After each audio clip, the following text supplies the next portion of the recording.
wins. So coming up tonight, what this means, the Big East still not settled. UConn with a win tonight over South Florida will win the Big East and represent that conference in the BCS. If they lose, that distinction will belong to West Virginia. Let's talk about Jordan Todman, Robert, in particular. A little bit of an overachiever, perhaps, this season. Yeah, no question. And, you know, he really exemplifies the toughness that this team has shown over the last couple of years. Of course, last year with the loss of Jordan Todman to senseless murder and the way that the team was able to fight through, win a big game over South Carolina. And last year he split carries with Andre Dixon. This year he's carried for more than 1,400 yards, averaging more than 5.5 yards per carry. And he really has been this offense over the last 5 weeks. And he's allowed UConn to be a physical possession team that has done a great job of the turnover margin. As you pointed out to me today, they're ranked 10th in the nation in turnover margin, not first. They average +1 per game. And they're going up against a South Florida team with a lot of talent. Terrell McLean's a player to watch at defensive tackle. But I do think UConn, because of their ball security and the way they play a physical possession style, I like them to get this win. If UConn wins and represents the Big East and the BCS, they'll likely play in the Fiesta Bowl. An outside chance it could be the Orange Bowl, but in all likelihood, the Fiesta Bowl, we'll find out for sure tomorrow night. But first, there's some football to be played. The aforementioned Jordan Todman and the Huskies trying to win the Big East title for the first time since 2007 when they split with West Virginia.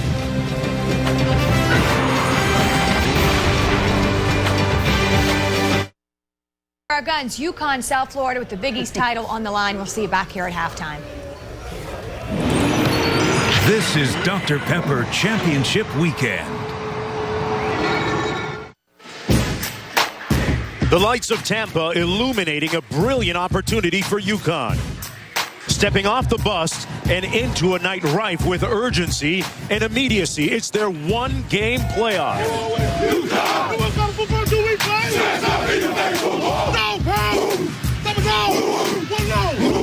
So nasty! History beckons the Huskies.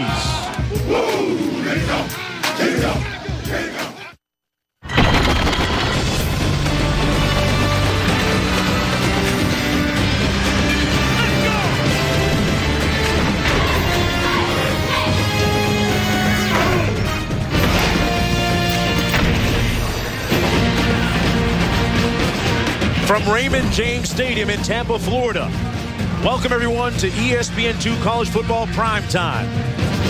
Connecticut taking on South Florida. There's been a lot said and debated about the benefits and drawbacks of a playoff system, but tonight has been tantamount to a playoff scenario in the Big East Conference. Here's what I'm talking about.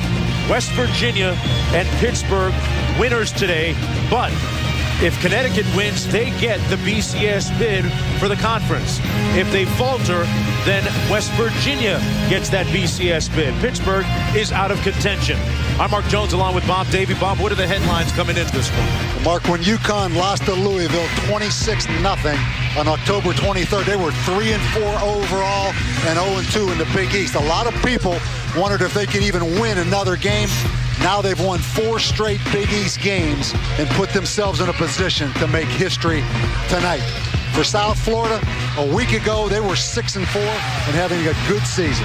After beating Miami in overtime, they now have a chance to finish with a great season. Beat Connecticut tonight, win the bowl game, and Skip Holtz will have 9 wins in his first year. That's a great foundation for the future. These two teams have a history of playing close games in recent history. Coming up in just a few moments, history calling the Huskies.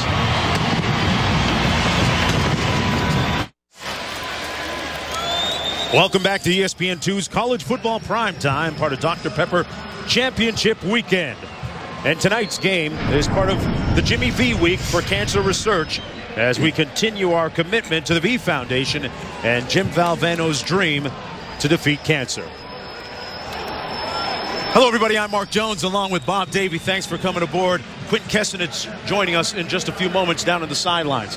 Bob, these two teams with a lot at stake tonight. And as for UConn, arguably the biggest game in their program's history. Mark, this is going to be a battle because these programs and these teams are almost identical. I mean, 10 years ago, UConn is a 1AA program. Now tonight, they have a chance to make history, go to a BCS bowl game. USF, in 1997, they started from scratch, started this football program from nothing. They've already won 5 bowl games. To put it in perspective, their oldest football alum is 32 years old. So these programs are similar. These teams on the field are almost identical. They both want to run the ball. They play great defense. This is going to be a close, low-scoring football game. If UConn gets that bowl bid, that BCS bowl, they will win it tonight.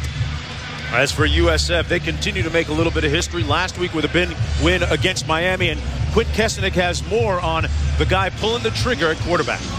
It'll be a first-time starter for South Florida tonight. Bobby Eveld, true freshman, walk-on quarterback from nearby Jesuit High School here in Tampa, will start tonight. 6'5", 200-pounder. Only 5 appearances this year. Came off the bench last week in the second half. Played well, 8 of 15, 120 yards as they beat Miami. Kid wanted to be a professional baseball player. Was actually drafted in the 50th round by the New York Mets in June. Under-recruited, walked on here. And tonight will be his first home start. He learned about the start on Monday. We'll see how those emotions impact his play tonight. Yeah, coach is telling us about that Monday and midweek practice when he was still getting himself ready several weeks ago. And USF with a great opportunity here to finish up strong. Their first-year head coach, Skip Holtz, on the sidelines, the former head coach at UConn. So we have a lot of cross-pollination on the sidelines tonight between these two teams. Both these teams, excellent kickoff return. Both offenses struggle a little bit. This return game is key tonight. Connecticut winning the toss, deferring to the second half, which means USF will receive. And Lindsey Lamar, a dangerous kickoff return man. One of the guys back deep for USF. And here he is displaying his skills all the way out to the 34-yard line, tripped up by Taylor Mack. But good starting field position for the Bulls. And at quarterback, Bobby Eveld, the 6'5", 200-pound walk-on true freshman at quarterback that Quinn alluded to a few moments ago. Came in last week in the second half in that game against the Miami Hurricanes, leading them to victory. And throwing for 120 yards and a couple of touchdowns during regulation. The game eventually going down to its final moments. First down and 10 for USF.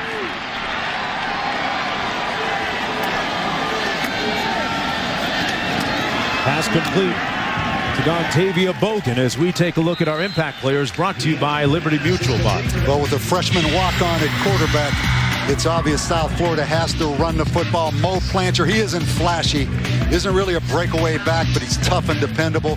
Dontavia Bogan, really their only consistent deep threat. They've struggled throwing the football. Kendall Reyes, outstanding at defensive tackle for UConn. 2nd and 7. This is Plancher. The team's leading rusher picks up about 3 as we take a look at the rest of the offense for South Florida. Jesse Joseph making the stop for UConn. The guys up front have been solid. Leading receiver, we mentioned Bogan. Evan Landy on the other side. Hawkins getting the start at fullback because Richard Kelly is injured this week. They have really struggled on 3rd down. Let's see if the young freshman right here can make a play. Eveld had trouble with the snap, but completes the pass. And a first down out to the 48-yard line, complete to the tight end, Kevin Guidry. He picks up 9 on the play, and they move the chains. Take a look at the defense now for the Huskies. Coming in at 7-4 overall, 4-2 in conference play. Williams, Reyes up front, 2 of the key cogs, and Jesse Joseph, a sophomore. People move the ball on Connecticut. You know, they're 51 in total defense, but they don't give up a lot of points. Kind of a bend but don't break style. Eveld on first down. Fires it complete. His receiver, Bogan, came back to the ball to make the catch. And there's a flag thrown. Randy Edsall there on the sidelines, the head coach of UConn, watching and Trying to figure out what exactly this flag is for. It looked like a block in the back. You know, right there was a block in the back by Kevin Guidry, number 45 of South Florida. There's no flag on the play for a late hit. Defender was pushed into the receiver. I said the defender was pushed into him. I'm not sure the defender didn't get a block in the back into him. Watch right there. That's definitely a block in the back. That should have been on Kevin Guidry blocking Scott Lutris in the back.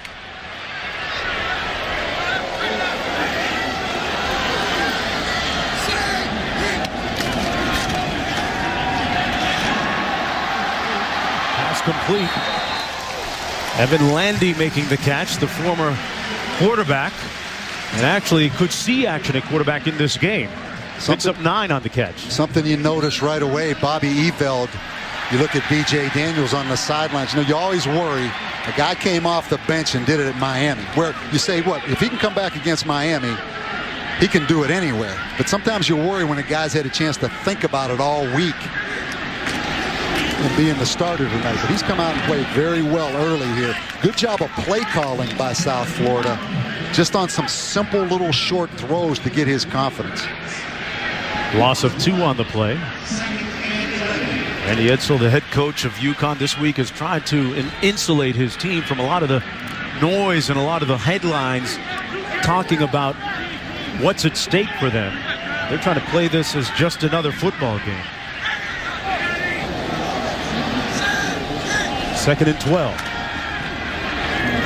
Set up the screen. Blanchard. Nice run and a great effort to get the first down.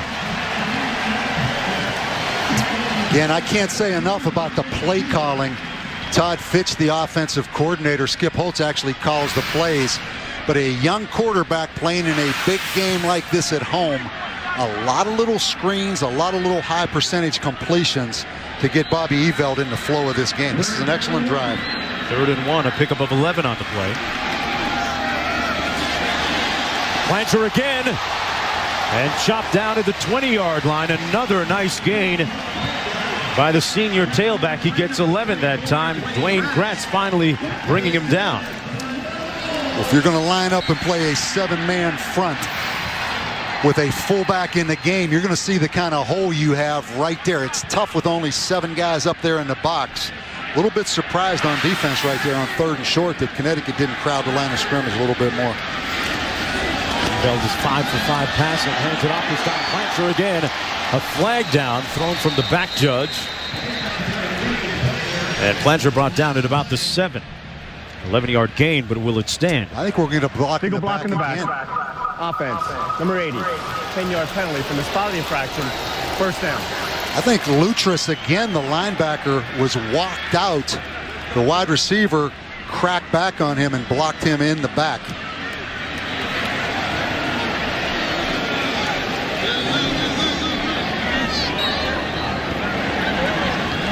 Brings it back to the 25-yard line. You're going to see it again. You're going to see late coming into the screen. Right there, the push in the back.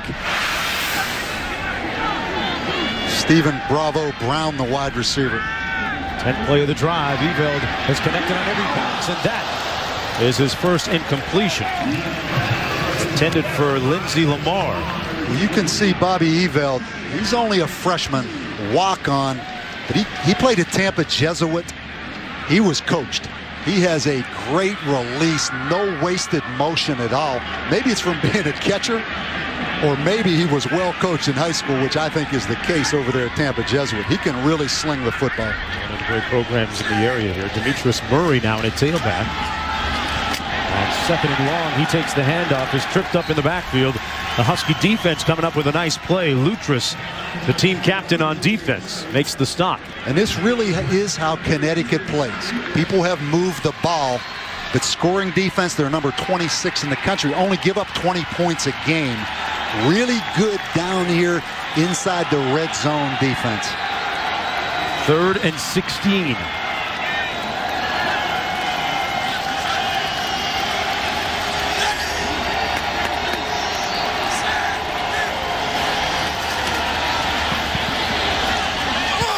Incomplete, in and out of the arms of the tight end, Shields.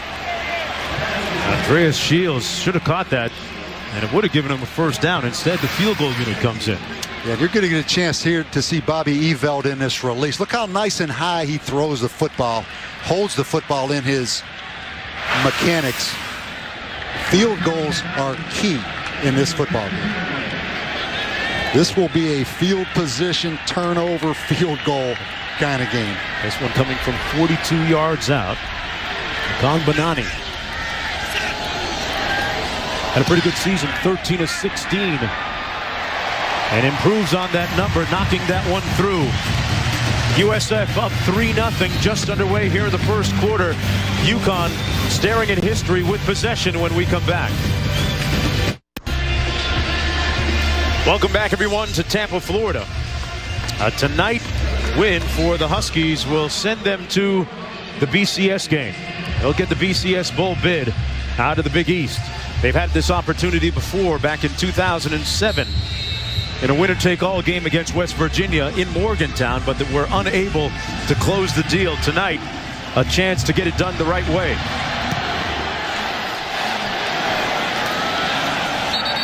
And this will bounce out of bounds, and maybe not a bad thing, because Nick Williams is a very, very good kickoff return man for the Huskies. Instead, Zach Frazier will take the reins of the offense. First down and 10 now, completing 54% of his passes on the season. 5 touchdown tosses against 3 interceptions. Played in 9 games in all this year. It's been a turbulent year for him, but he has really been able to persevere and put up some pretty impressive numbers. The most impressive one, that 4-game winning streak they're on right now. Heading into this, the most important game arguably in the team's history.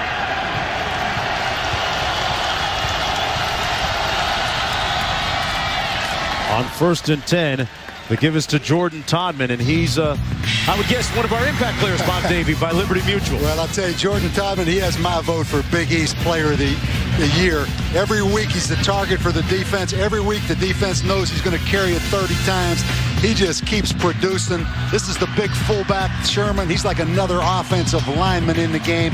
And Terrell McClain is a load in there at defensive tackle at about 305 pounds for South Florida. But it's this guy's show tonight, Todman.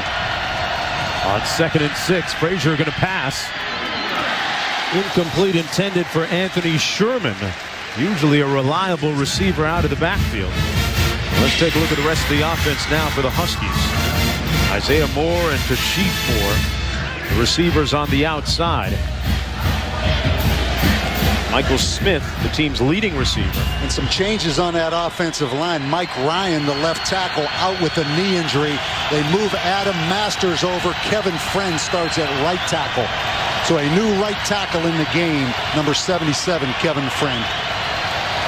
3rd and 6.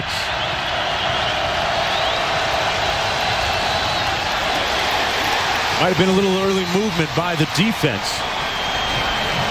Ryan Giddens, number 7 for USF, getting off the line a little bit quick. And a flag down. Defense, number 7. That's what it's going to be. 3rd down. And this South Florida defense, they're the reason they have been in every football game this year. This defensive front, big, strong defensive tackles, speed at defensive end. 57, Jaquan Williams, I think, is having a great season. Skinny Raymond, their best cover corner, but this is the reason South Florida is going to a bowl game. This defense, they have played really well. 3rd and 1 coming up. Todman straight ahead gets the first down and then some. Jordan Todman, the 2nd leading rusher in the nation, picking up 4 on that play. He's had several 100-yard plus rushing games this year. And we've done Auburn a couple times. And Cam Newton, without a doubt, is the key to that offense. Jordan Todman is just as big a key for Connecticut. I talked to Randy Edsel before the game. He may carry it 40 times tonight if he has to. He's run for almost 1,500 yards on the season so far. On 1st and 10, Todman again trying the left side. Might have gotten a yard on the play before Washington made the stop. Quentin Washington. Bob, at 5'9", 193, what do you make of Todman's durability on the whole?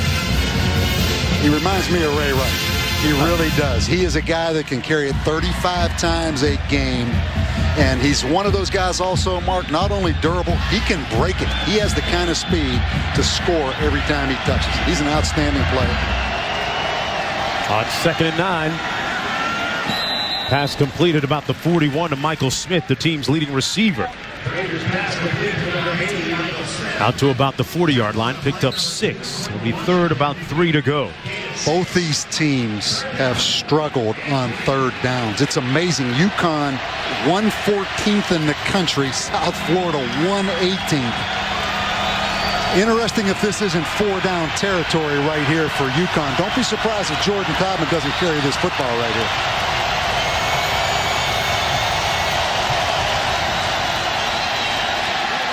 Pass complete, wide open in the middle of the field. Michael Smith has the 1st down and then some inside the 20 down to the 18-yard line. A pickup of 23 yards for Connecticut. Hey, that was a big conversion for UConn, but I want you to watch the tight end right here down the middle of the field. There is nobody back there. I mean, that is a gimme touchdown right there. They did pick up the 1st down, but that was a touchdown.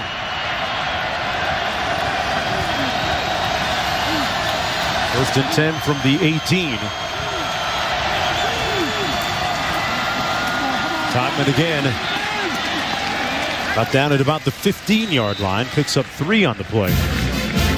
You know, we talked about how impressive he's been. They played Vanderbilt, beated them a little bit earlier this year, but the coaching staff of Vandy had some great words for him. Robbie Caldwell, the head coach, said he's as good as I've seen this year. And that includes a lot of backs in the SEC. He 37 carries, 220 yards against Pitt. Not many people run for 222 yards on Pittsburgh. Out of the backfield, caught and brought down immediately at about the 24 by Jaquan Williams. Williams has been a guy that has been tantamount to their success. Well, he had a big interception last week in that overtime win against Miami. Just down on the field tonight, senior night, he was recognized. He is a great-looking guy. Big, tall linebacker that can run.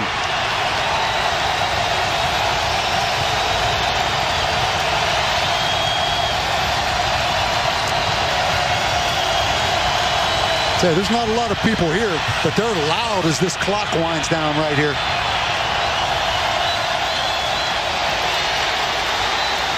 Frazier throws it away. Nobody open on the play. 4th and long coming up now for UConn. Good pressure up front by Giddens, making a little atonement for that earlier offside penalty. And in comes the field goal unit led by Dave Taggart. 19 of 25 on the season. He's kicked some big ones, including the game winner last year as time expired against South Florida. Game up at Storrs, Connecticut. Well, they're 16 for 16 in the red zone over the last 4 games. They need this field goal to keep that streak alive. From 40 yards out, Taggart knocks it through, and we are knotted at 3 apiece. UConn playing for a BCS bid and the Big East Championship. About 15 miles away, meanwhile, Ybor City, a hub of activity in the Tampa area. ESPN's College Football Primetime, brought to you by the sport-injected 2011 Buick Regal. Well, we're still in the wake of Black Friday and Cyber Monday. Shopping in earnest in the local malls here in the Tampa area. And you know what? Those 2 fans, if they were UConn fans, they'd be asking Santa for a BCS bid about right now. Talk about hitting the jackpot. When you talk about going to a BCS bowl game, financially compared to the other bowl games, unbelievable gap. So much at stake, not only for UConn, but I imagine we have the whole state of West Virginia. I imagine Bill Stewart sitting back there in his living room tonight and his coaching staff watching every snap of this football game. So a lot riding for a lot of people on this game. Remember, if UConn falters, West Virginia would get the BCS bid out of the Big East. On the return, it's Lindsey Lamar. And Lamar brought down shy of the 20 at the 19-yard line. We get our second look tonight at quarterback Bobby Evell, the true freshman preferred walk-on. Bob, I've always wondered about that phrase. What exactly is a preferred walk-on? You're still a walk-on, right? Yeah, but we're showing you extra attention. You're not making the contacts. You're not coming to us asking if you can do it. We're asking you to do it. And this USF offense now, they were 103rd in the country this year with B.J. Daniels in the game. Bobby Evell provided them with a spark in the second half against Miami. I'm impressed with this young quarterback. And his teammates were surprised at how well he did. 1st and 10. Handed off to Bogan.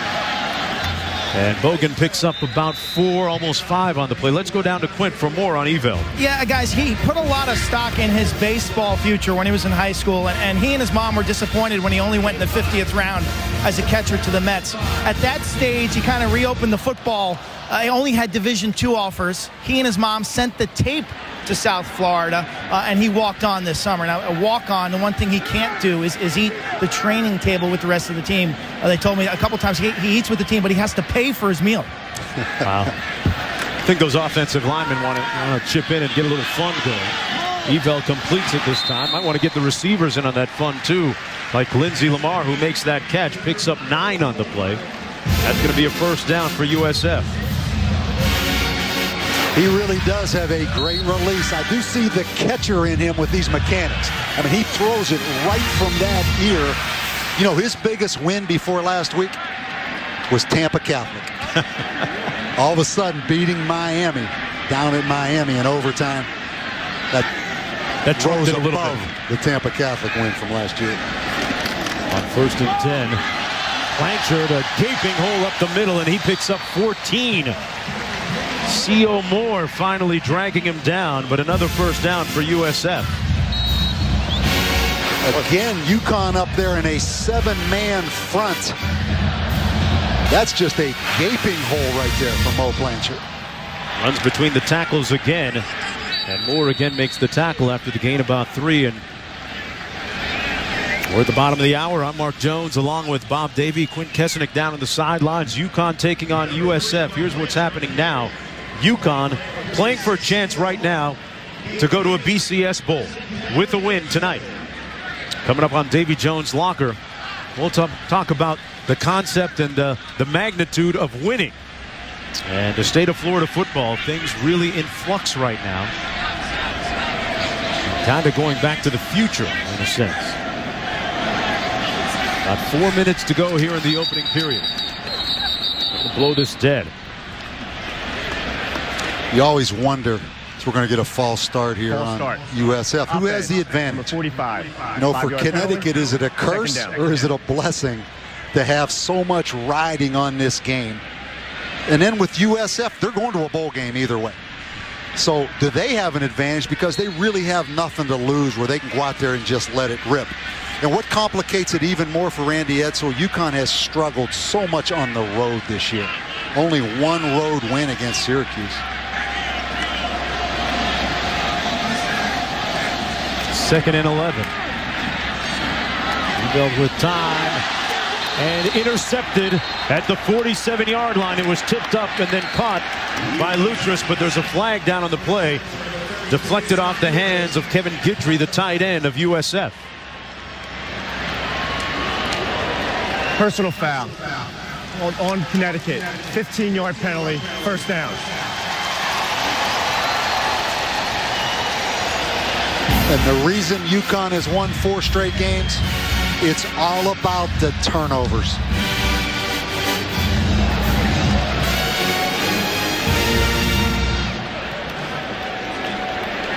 It almost, he called that personal foul on USF, but it looks like they're marking it off against Connecticut. He called it against Alex Polito. A hit to the quarterback. And it's going to maintain possession now for USF. Yeah, here it is right here.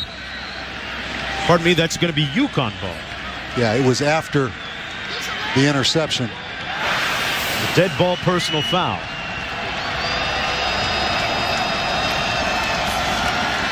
Play fake on first down, incomplete. Anthony Sherman drops it, and that's his second drop of the night. He had a touchdown catch last week in the game in that victory against Cincinnati on a 20-yard catch. Yeah, really a fullback that I think has some NFL potential. Made a great catch last week. His first touchdown in 4 years. He's had some opportunities tonight he hasn't taken advantage of. 2nd and 10.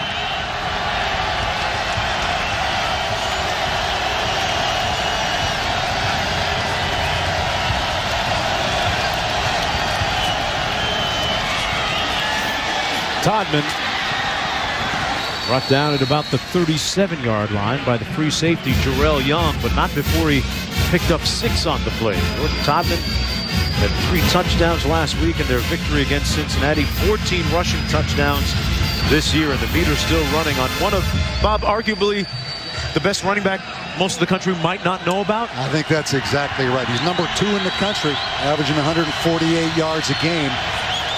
And that's in an offense, Mark, that there's no quarterback runs. There's no deception. Everybody knows he's going to get that ball when he's back there at tailback. Frazier had it batted down at the line of scrimmage. And it'll be 4th down now for UConn. Corey Grissom, one of the guys to get a hand up and help bat that pass down. Special teams, field position with these two style of offenses. Terrence Mitchell back here, a true freshman. He is a great athlete, but he's been a little inconsistent catching the football. UConn not a great coverage team. So if Terrence Mitchell can field it successfully, he'll have a chance to gain some yardage. Cole Wagner, partner's going to punt this from his own 24-yard line, averaging 39.6 on the season. Wow. Gets off a rocket spiral, driving Mitchell all the way back to his 6-yard line.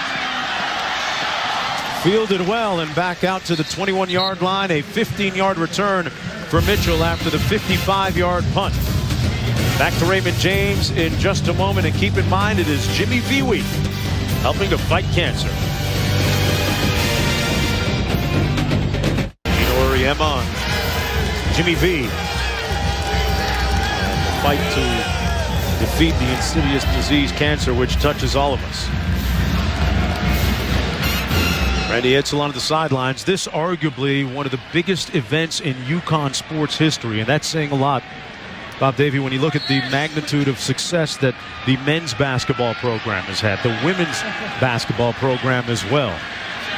Speaking with UConn officials, they say this is easily top 5. Murray in the backfield gains about 3 on the play, brought down by Wilson. Just looking at Gino Auriemma there, you know, the discussion always comes up. UConn known as a basketball school, coming from 1AA in football. I don't think UConn could have had the success in football they've had if it wasn't for Jim Calhoun and Gino Auriemma in basketball. I mean, basketball put and keeps Connecticut on that map. So I think it's a huge advantage for Randy Edsall with those two guys coaching those two programs. So the football programs obviously didn't have to start from scratch, exactly, right? Exactly. Eveld. Boy, he's a pretty good runner, too. Gets about 5 on the play. And let's go back to the studio and Wendy. Mark, thank you. It's a Taco Bell studio update. The Big 12 championship game. It is Nebraska who strikes first. Roy Halou Jr., 66 yards. It will be 7-0 when he finds his way into the end zone. Nebraska has since tacked on a field goal. It's 10-0. And in the ACC, Virginia Tech with the early lead. All right, Wendy, and that time on the handoff, Murray falls down and slips. Sets up 4th and short. It's really interesting, that Nebraska-Oklahoma game. Nebraska's last year in the Big 12. That's a big paycheck Nebraska gives back to the Big 12 if they go to the BCS. That's a pretty good gift for Nebraska as they leave going to the Big 10. They got to give it back. Well, they're still in the Big 12, right? That's right. So the Big 12 is going to divide that up. Well, you got to look at when the fiscal year ends, right? I mean, I get my accountants on that one. They're leaving the Big 12 with a pretty good gift as they depart for the Big 10. These two teams, these two programs, UConn and USF, with so many similarities, Bob. Oh, no question. I mean, Connecticut 1AA. I mean, they've been playing football since 18-something, but only really 10th year in Division I. And then South Florida starting from scratch. One of them built to play in the wind and cold of Connecticut, the other taking advantage of South Florida. But even on the field, they're remarkably the same right now in style of play. On 1st and 10, Frazier hands it off to Todman. And Todman brought down after a gain of about 2 on the play by David Bedford. And his defensive end position.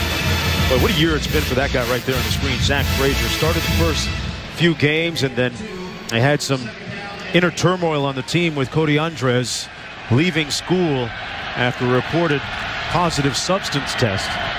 And then that brought back Zach Frazier, the starting quarterback, and he has been on fire in the last 4 games. That pass complete to number 83, Isaiah Moore, for 5 yards. You know, Zach Frazier, he's one of those guys, Mark, and you've seen these kind of guys. He plays better when he has no one pressing him. You know, the fact that he is now the guy, there's no competition. Maybe it's trying to prove Notre Dame was wrong. You know, this was a kid who was an Elite 11 recruit out of high school, goes to Notre Dame. He's told he can't play. Maybe he's been fighting that, but he plays a lot better when he's secure of knowing there's nobody breathing down. You love those guys with the chip on their shoulder, don't you? Tied at 3 after the end of the first 15 minutes. Back with the second quarter right after this from Tampa.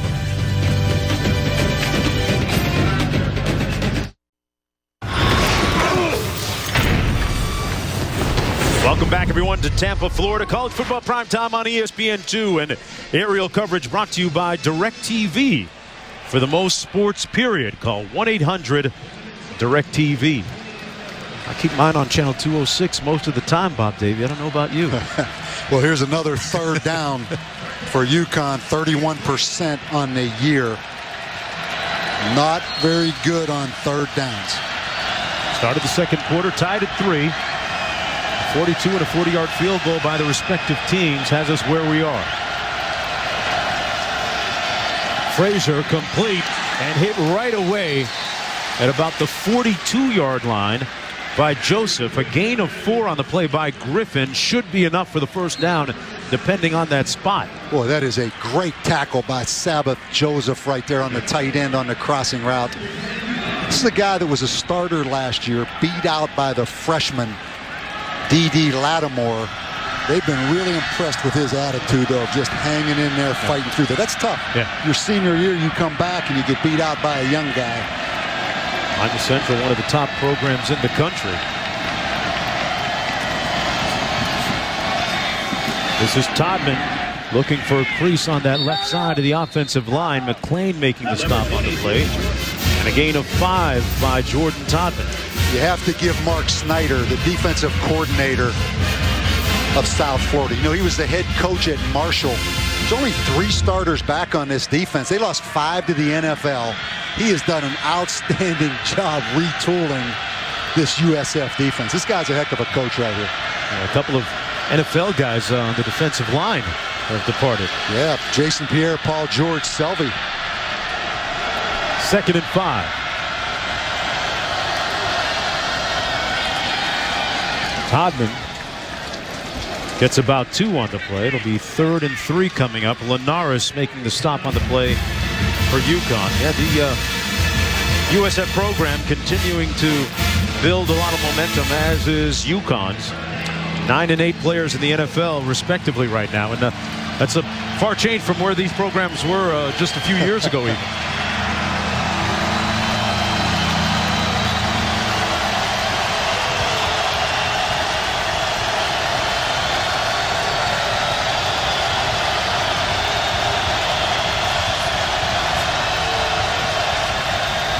South Florida playing a lot of man-to-man coverage on them up there, pressing the receiver. Todman stoned at the line of scrimmage. A great surge by that defensive front.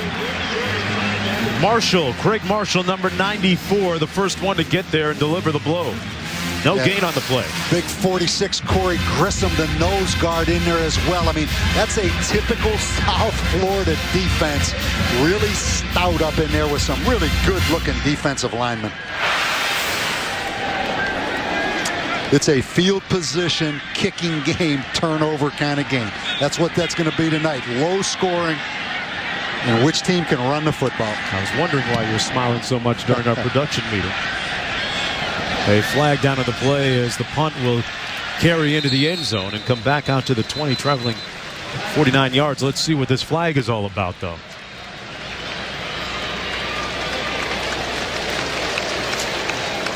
Yeah, you just decline that penalty Eagle and put the ball on the 20. On the kicking team, 5-yard penalty will be ended on at the end of the run, first down. Hey, Bob, we saw Randy Edsall, the head coach of UConn, on the sidelines a few moments ago. He has been really emphatic about protecting and insulating his team from a lot of the hype surrounding this game. How exactly? Is it realistic to do it as a coach? How do you do it? You mean when he said, hey, we're treating this just like another game? Yeah. I don't think so. I don't think it's just another game. But they're a team, like a lot of teams in this country, there's no margin for error. So they can't be looking ahead at anything. They're a team that's not real explosive on offense. They have to come out and play their very best football to beat anybody. There's Mo Blanchard. Out to about the 25, stopped by Wilson. A gain of 2 on the play, and Quinn has more on that. Mark, they've been playing playoff football since October 23rd, and with that in mind, I think every week has been a big game. What I've noticed from them down on the side, I thought in warm-ups they were the most emotional, dancing, almost out of character. Once this game has started, though, they really mirror their coach. It's been all business. They look like a typical UConn team once the ball was kicked off. All right, Quentin, keep in mind these two teams have played 2 close games the last couple of years. That pass complete. Eveld out to the former quarterback Evan Landy, who gets the first down for USF. Look at Bobby Eveld celebrating his 19th birthday today. It's been a heck of a freshman walk-on season for him. I mentioned to Skip Holtz yesterday, I asked him on January 1st, will Bobby Eveld still be a walk-on? He said no. He'll be on scholarship as soon as this semester's over. Hands it off to Blanchard. And Blanchard out to the 40-yard line, gets about 3 on the play. Keep in mind, if you're just joining us, B.J. Daniels, the usual starting quarterback for USF, injured right now. He's actually the only scholarship quarterback on the roster earlier, going back to the spring. But since that time, they've been able to add to that number. I think what really helped, Skip Holtz really changed the offense from being just a quarterback offense. Last year, B.J. Daniels, he just ran around everywhere, as did Grothy. They have more of a package now, which makes it easier for the backup quarterback to come in and be successful. Yeah, that pass complete to the former quarterback, Evan Landy, who's since moved out to wide receiver, who picks up 3. Keep in mind, UConn playing for a BCS Bowl bid with a victory tonight. USF trying to improve to 8-4 as the day began. USF actually had an opportunity to gain a share of the Big East title. Would have been a 5-way tie for it during the regular season. 3rd and 4. Eveld falling forward and getting enough for the first down, but there's a flag down on the play. C.O. Moore made the stop for UConn.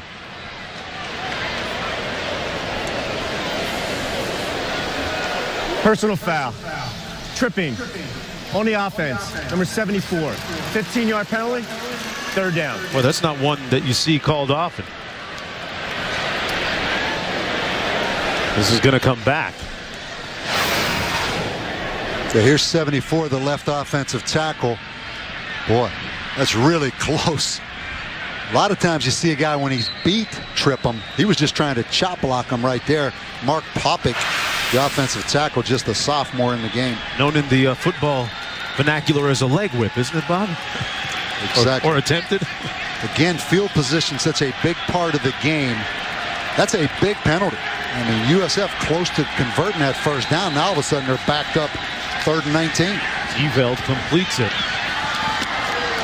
That's the tight end Vidry, broke a tackle, but drew a swarm of UConn defenders. And now a flag thrown as he was roughed up out of bounds after the gain of 7. After the play. Personal foul. Defense. Number 46. 15-yard That's C.O. penalty. Moore. Automatic. 46. First down. That penalty there is even bigger. Watch C.O. Moore late after the whistle is going to bulldog him down right there. Not vicious, not violent, but clearly after the whistle. You know what, Bob, at 260 pounds, I'm not sure that Guidry could be thrown down with that much force. He might have sold that out a little bit. Well, he sold those guys in those striped shirts, and that is a major, major mistake by the young linebacker. It's right back where it was a minute ago. 1st and 10 for USF. Eveld's going to take off and falls down after a gain of about 6 on the play. You really do have to be impressed, you know, just down on the field with Bobby Eveld. Big, tall, thin quarterback. I mean, 6'5", 200. Tremendous growth potential. Really runs pretty good. You know, Quint talked about the baseball thing, but still, to only have Division II and Division III offers at a big-time school like Tampa Jesuit, surprising somebody didn't scoop this guy up. Throws a bullet complete to Lindsey Lamar. No gain on the play. Well, Tuesday night, the Jimmy V Classic is at Madison Square Garden. First at 7. Number 15, Memphis, taking on 4th-ranked Kansas. Then at 9, number 6, Michigan State takes on number 7, Syracuse. Jimmy V Classic presented by Corona Extra on ESPN Tuesday. Bob Davey, I'm looking forward to getting up to the Big Apple and calling those games on ESPN 3D. Watch a little basketball today. That North Carolina-Kentucky game. Yeah. Big win by Carolina. Demetrius Murray in the backfield. Eveld under heat. The pass overthrown. Intended for number 23, Horns. That sets up a 4th down now. They'll have to kick. And you see the inexperience at wide receiver really jumps out at you for South Florida. They lost A.J. Love, their number 1 wide receiver, with an ACL in the spring game. Really, Dontavius Bogan is the only wide receiver they have with any experience. They're not only young at quarterback, they are really young at wide receiver as well. They not only lost Love, as you mentioned, but Griffin, as Skip Holtz coaches up his quarterback, his true freshman walk-on. UConn calls a timeout. Tied at 3. Randy Edsall, the head coach at UConn for the 2nd consecutive year. Big stakes involved, but none bigger than this one. Well, celebrating its 6-year sponsoring the Good Hands Field Gold Nets, Allstate makes contributions to participating universities' general scholarship funds for each field goal and extra point kicked. To date, Allstate has contributed more than $2.4 million in scholarship monies. Rockhouse Khan punting. He's going to take a very nice roll for USF all the way down to the 6-yard line. A 30-yard punt, nothing on the return. Look at the cityscape, the city of Tampa. Back with more right after this. Under the lights at Raymond James Stadium, I'm Mark Jones along with Bob Davey. Quint Kessenich down on the sidelines. Tied at 3, UConn playing in its biggest game in the team's history. A BCS bowl bid on the line tonight, the 1st and 10. And the worst starting field position of the night for either team, actually. And what a day it's been after that run by Jordan Totman. What a day, what a season it's been in college football, Bob Davey. They talk about a playoff here and there, but number 1 and number 2 seems pretty clear-cut, especially after that SEC championship. Wait a second, you mean you talk about the playoff all the time? There's some with me, but right behind me that talk about it too. No, and again, I mean, the BCS takes a beating, but you talk about Auburn and Oregon playing in the national championship game. What a great national championship game. And last Friday and today, 2 unbelievable days, in my opinion, of playoff football. And it certainly has been playoff football. No question. And you take UConn, the last 5 weeks it's been playoff football. But again, Oregon and Auburn, what a great national championship football game. And again, the Cam Newton story, amazing story. How surprised are you by the efficiency, the ease seemingly at which Auburn took out South Carolina today? Unbelievable. They scored 56 points. Yeah. And the thing that I think back, It's how much football has changed where a guy like Cam Newton can come in and make that much of an impact. You know, 10 years ago, if he was in the I formation or two-back offense, he wouldn't nearly have had the impact. So the scheme, Gus Malzahn, how college football has changed, one player can make a major, major difference. Everything building towards January 10th and that national championship game that you'll see on ESPN. There's a look at the bowl projections if the season ended today. And that's why the pressure on Connecticut. I don't care if you're at Florida, Alabama. When you have a chance to get in a BCS bowl game, those chances come very infrequently. You better take advantage of it. A lot of pressure on this UConn football team tonight. Todman brought down right at the line of scrimmage. Nice hit that time by Jarrell Young. Guy that gets them lined up in the back end of that defense. Well, and what Connecticut does, that's the 8th man up there in the box. That's the safety. Connecticut's philosophy, they don't check to a pass. They go ahead and run it and say, Jordan Todman, he can beat the 8th man. But that time, an excellent tackle by the safety, Jarrell Young. Well, Todman's over 3,000 yards rushing in his career after that previous run. 3rd and 2.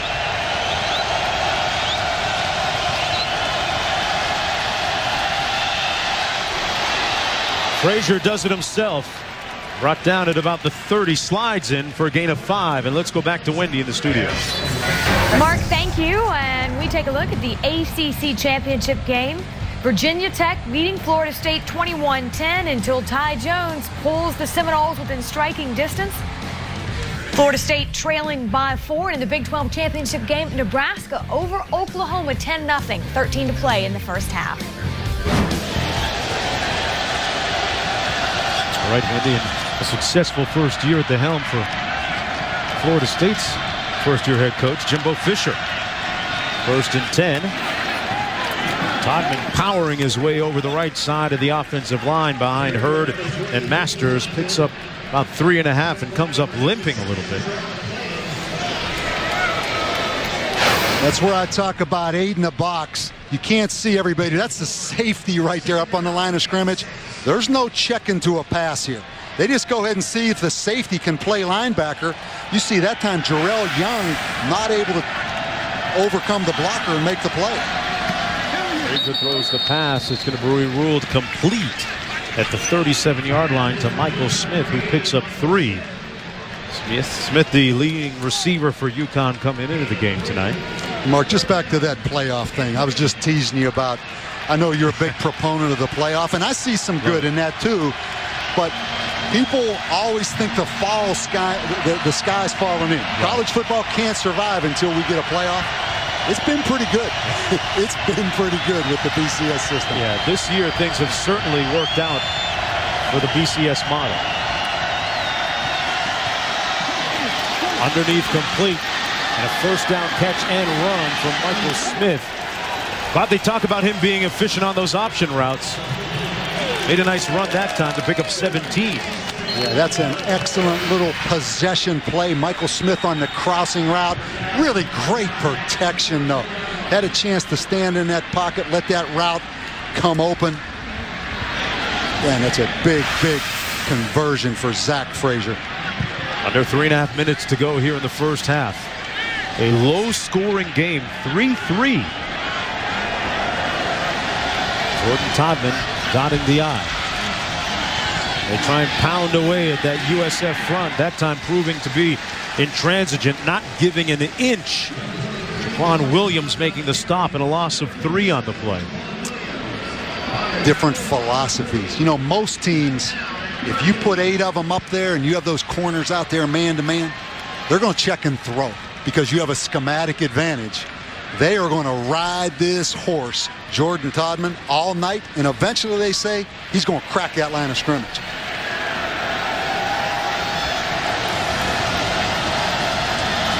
Second and 13. On the screen to Fry. Fry with good wheels and down inside the 30-yard line for a Husky first down. Nice run by the backup tailback. He gained 17 yards. He was a track and field star in high school. Good speed.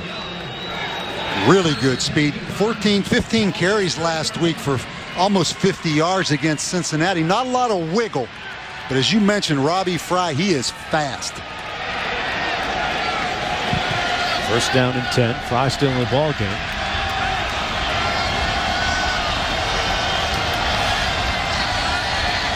The play fake. Frazier seemed to have his receiver open, Isaiah Moore, but overshot him. It's going to be second down and 10. Moore getting up slowly on the sidelines.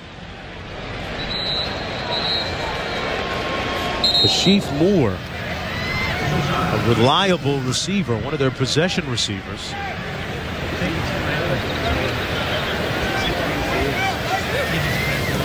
Still laying on the sidelines. Pardon me, that's Isaiah Moore down on the sidelines. Plays opposite Kashif. We're going to take a timeout and come right back. ESPN's college football. ESPN's college football primetime. Brought to you by Pizza Hut. Enjoy your favorite pizzas at new lower menu prices. Your favorites, your Pizza Hut. Look at the back end of Raymond James Stadium here in Tampa. Hey, tomorrow they got a big NFL game going on with the Bucks and the Dirty Birds in town. Atlanta Falcons. 12th play of this UConn drive coming up. Second and 10. And pounding away out of the eye again. It's Jordan Todman back in the ball game after getting a brief respite from Robbie Fry. Hey, Bob, you talked about they don't audible. They don't check out of it. Are they tempted at some point to check and throw and surprise the D? Yeah, Mark, and that's not 100% of the time. I mean, they will check, particularly if they feel they have a matchup advantage. But their theory is, hey, we give to Jordan Todman 35 times, eventually he's going to wear him down and crack one.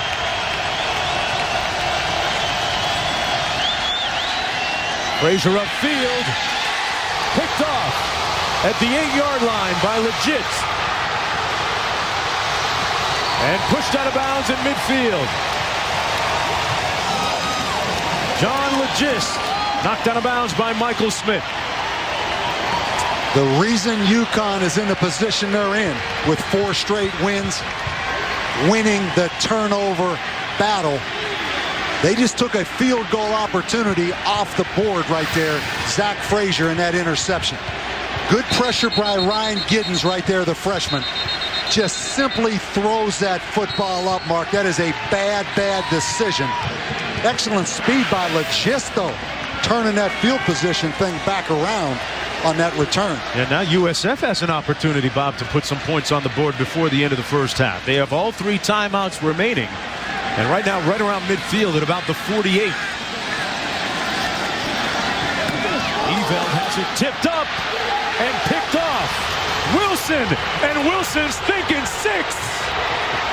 Touchdown, Huskies. Turn the beat around.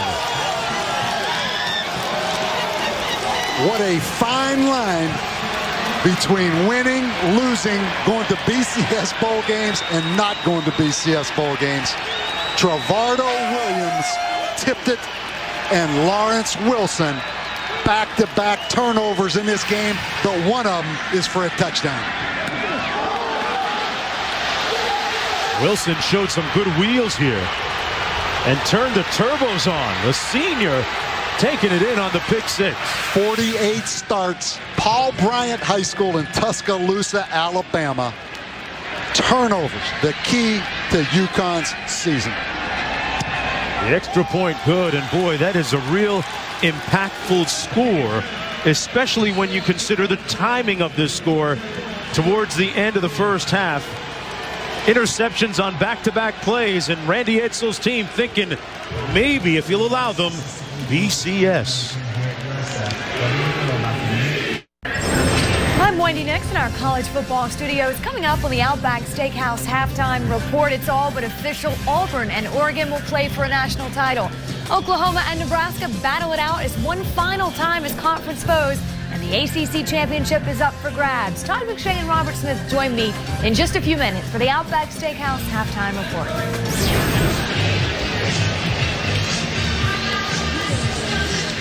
It was tipped up by that guy, Trevardo Williams. And then Lawrence Wilson, number 8, right there on the sidelines.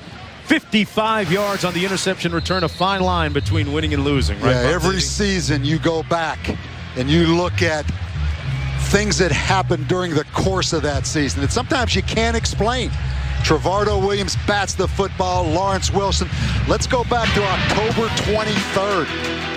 Connecticut had lost 26-0 at Louisville on Saturday. They come back on Friday night.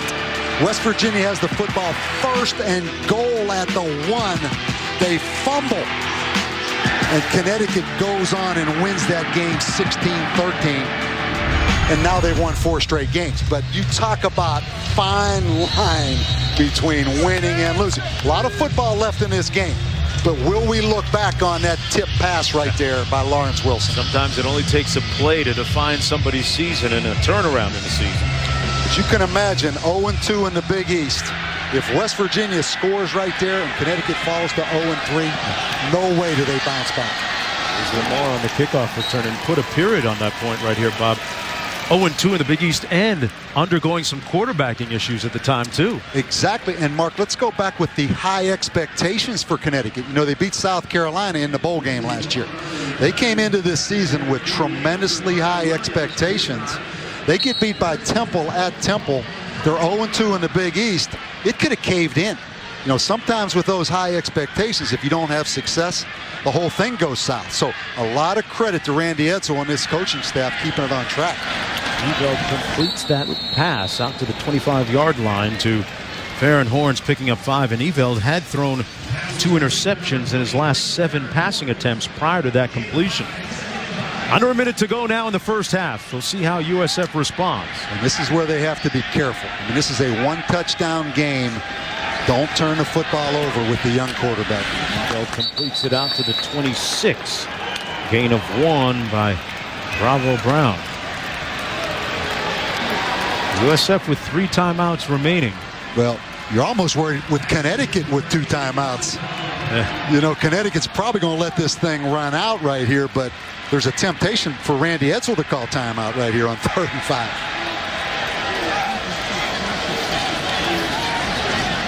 Eveld gets rid of it in a hurry, incomplete. Intended for Bravo Brown. At 4th down, coming up 4th and 4. Yeah, Connecticut has blocked 2 punts this season. Called timeout. Actually, no timeout. They bring the punting unit on. And looking back, if they would have called timeout, probably be about 20-some seconds left. But it's tough on 3rd and 4 to call that timeout on defense.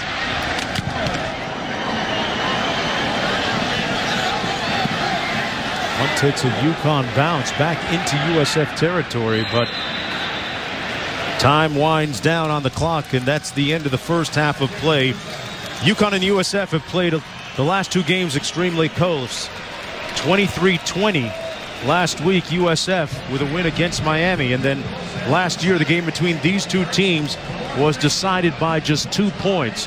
Let's go downstairs to Quint with Coach Edsall. Coach, you're driving to score. Zach throws the ball up for grabs. What were you thinking? Not what he did, I'll tell you that right now. He's got to throw the ball away in that situation. We're in field goal range. We should be able to get 3. He just made a mistake, but then it was a big play by Lawrence getting that back, which is kind of the story of our last 4 or 5 games. Yeah, how do you best describe just that change in momentum? It was huge. I mean, they get the ball on the 50-yard line, and then, you know, we give up a field goal because of the turnover. Now we get up 10-3. It's a huge swing in momentum. What needs to change offensively to sustain some drives and maybe get Jordan some more touches? Just got to be more consistent. You know, we got to be more consistent. We just got to execute better. Thanks, Coach. Yep. 30 minutes away from a BCS bid. Connecticut with a 7-point lead at the half. Right now we're going to go back to the Outback Steakhouse halftime report. You know what rhymes with pick 6? Wendy Nix. The city of Tampa, aglow at night.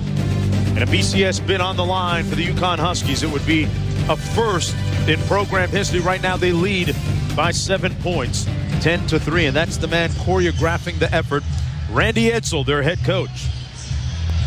Well, it's a metaphor for things that have been festering at the bottom of the sea, buried deep each week. We open up Davy Jones' locker and bring out for discussion a pertinent issue relevant to the game of college football. Bob, we talked about building a foundation for the respective programs here. Where does winning fit in as a variable? It's all about winning. You look at the credibility. Yeah. I mean, you look at the credibility, the validity UConn could get tonight of winning this game, going to a BCS bowl game. They can walk into a recruit's house and say, listen, you don't have to go to Penn State. You don't have to go to Alabama.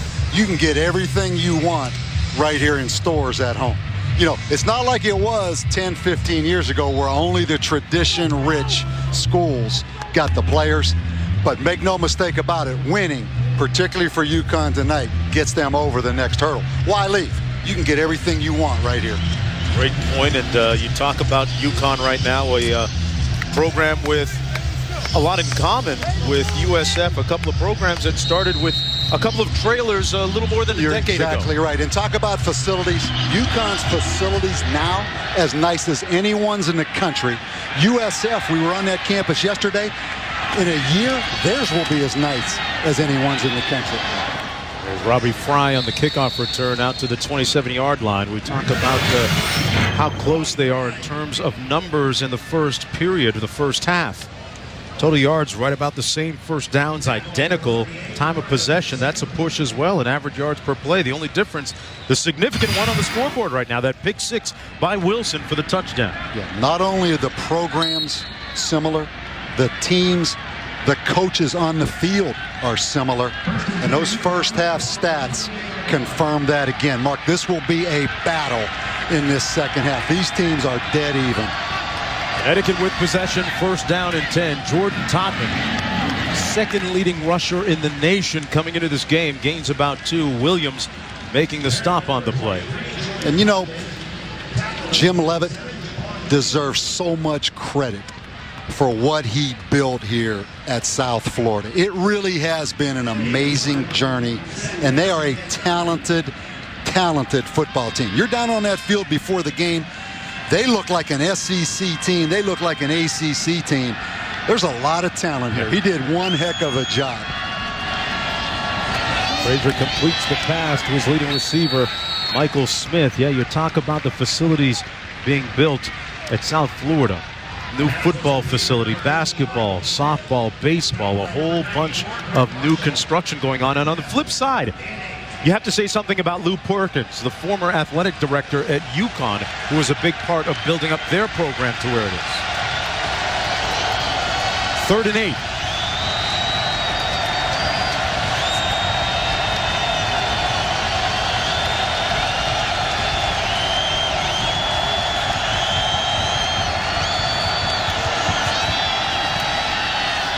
Wide open and complete.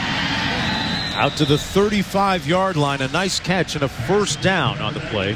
That's the tight end, Brian Griffin. Pardon me, that's short of the first down. Only got 6. My bad. And it's 4th down punting situation. Special teams. Special teams. Terrence Mitchell, 14. I think a really exciting punt returner. Field position is dictated by special teams. Wagner with his 3rd punt of the night. You see the back of Mitchell there standing at his own 25-yard line.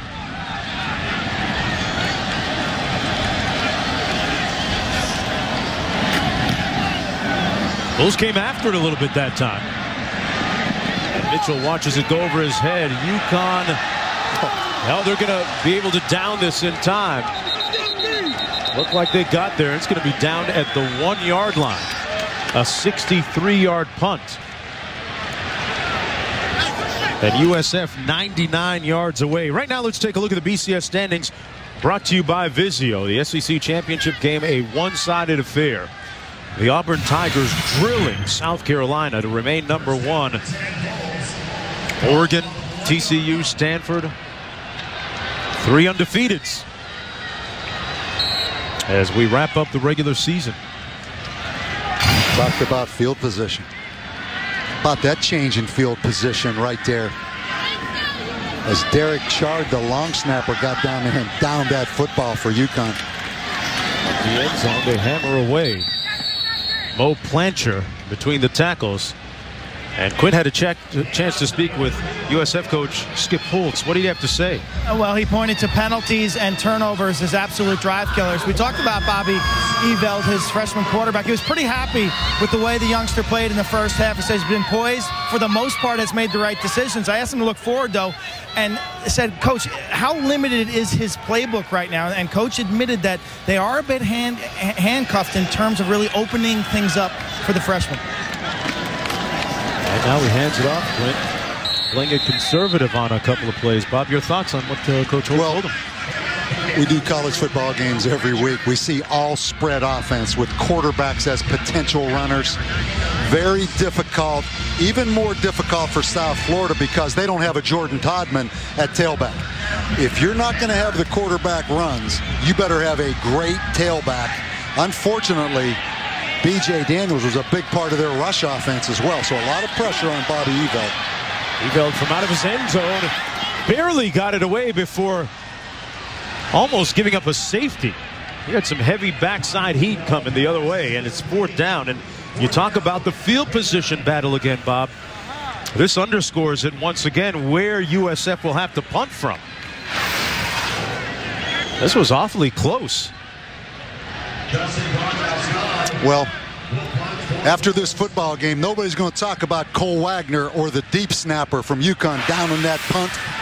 But that was a significant play in this football game, depending on the outcome of this right here. UConn is going to catch it at the 43. Williams makes a nice move at the 40. And Nick Williams, one of the top punt returners in the Big East. An 8-yard return for him on the 42-yard punt. How merry a Christmas will it be for UConn? We'll find out. And welcome back to ESPN2's College Football Primetime. We remind you tonight's game is part of the Jimmy V Week for cancer research as we continue our commitment to the V Foundation and Jim Valvano's dream to defeat cancer. Well, you don't see many teams in 2 tight ends and eye backs anymore. And look at that. Power ahead with number 23. Kind of appropriate that a guy that wears number 23 would have the name Jordan somewhere on his handle. Yeah, good point. But you talk about power. That was the power play right there.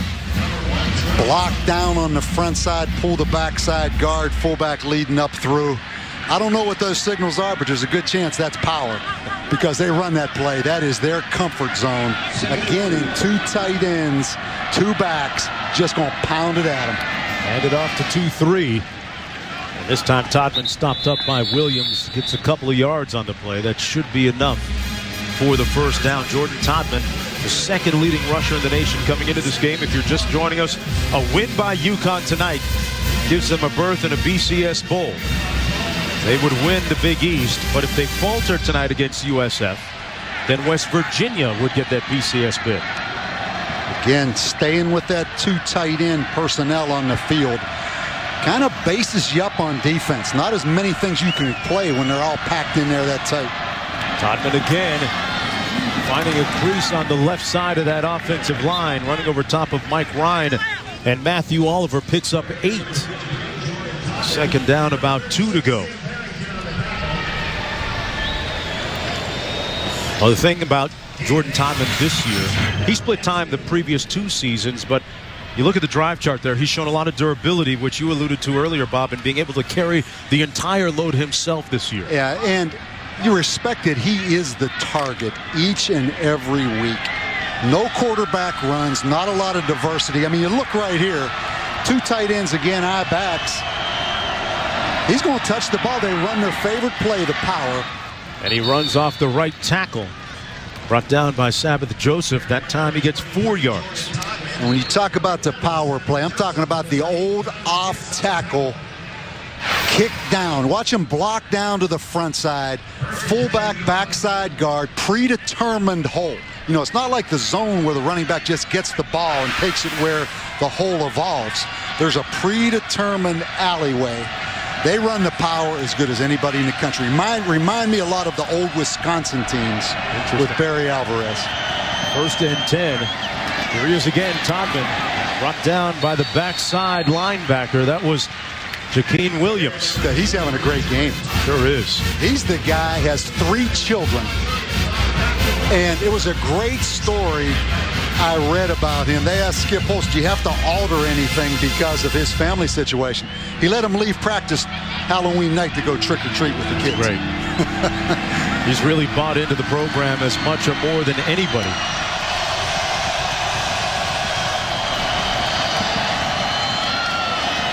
The handoff goes to Fry this time, and Fry moving ahead on 2nd and 11. Nice gain of about 7 on the play, and back to Williams. Let's take a look at our FaceTime profile brought to you by Edward Jones. Talked about his familial situation and has his grades up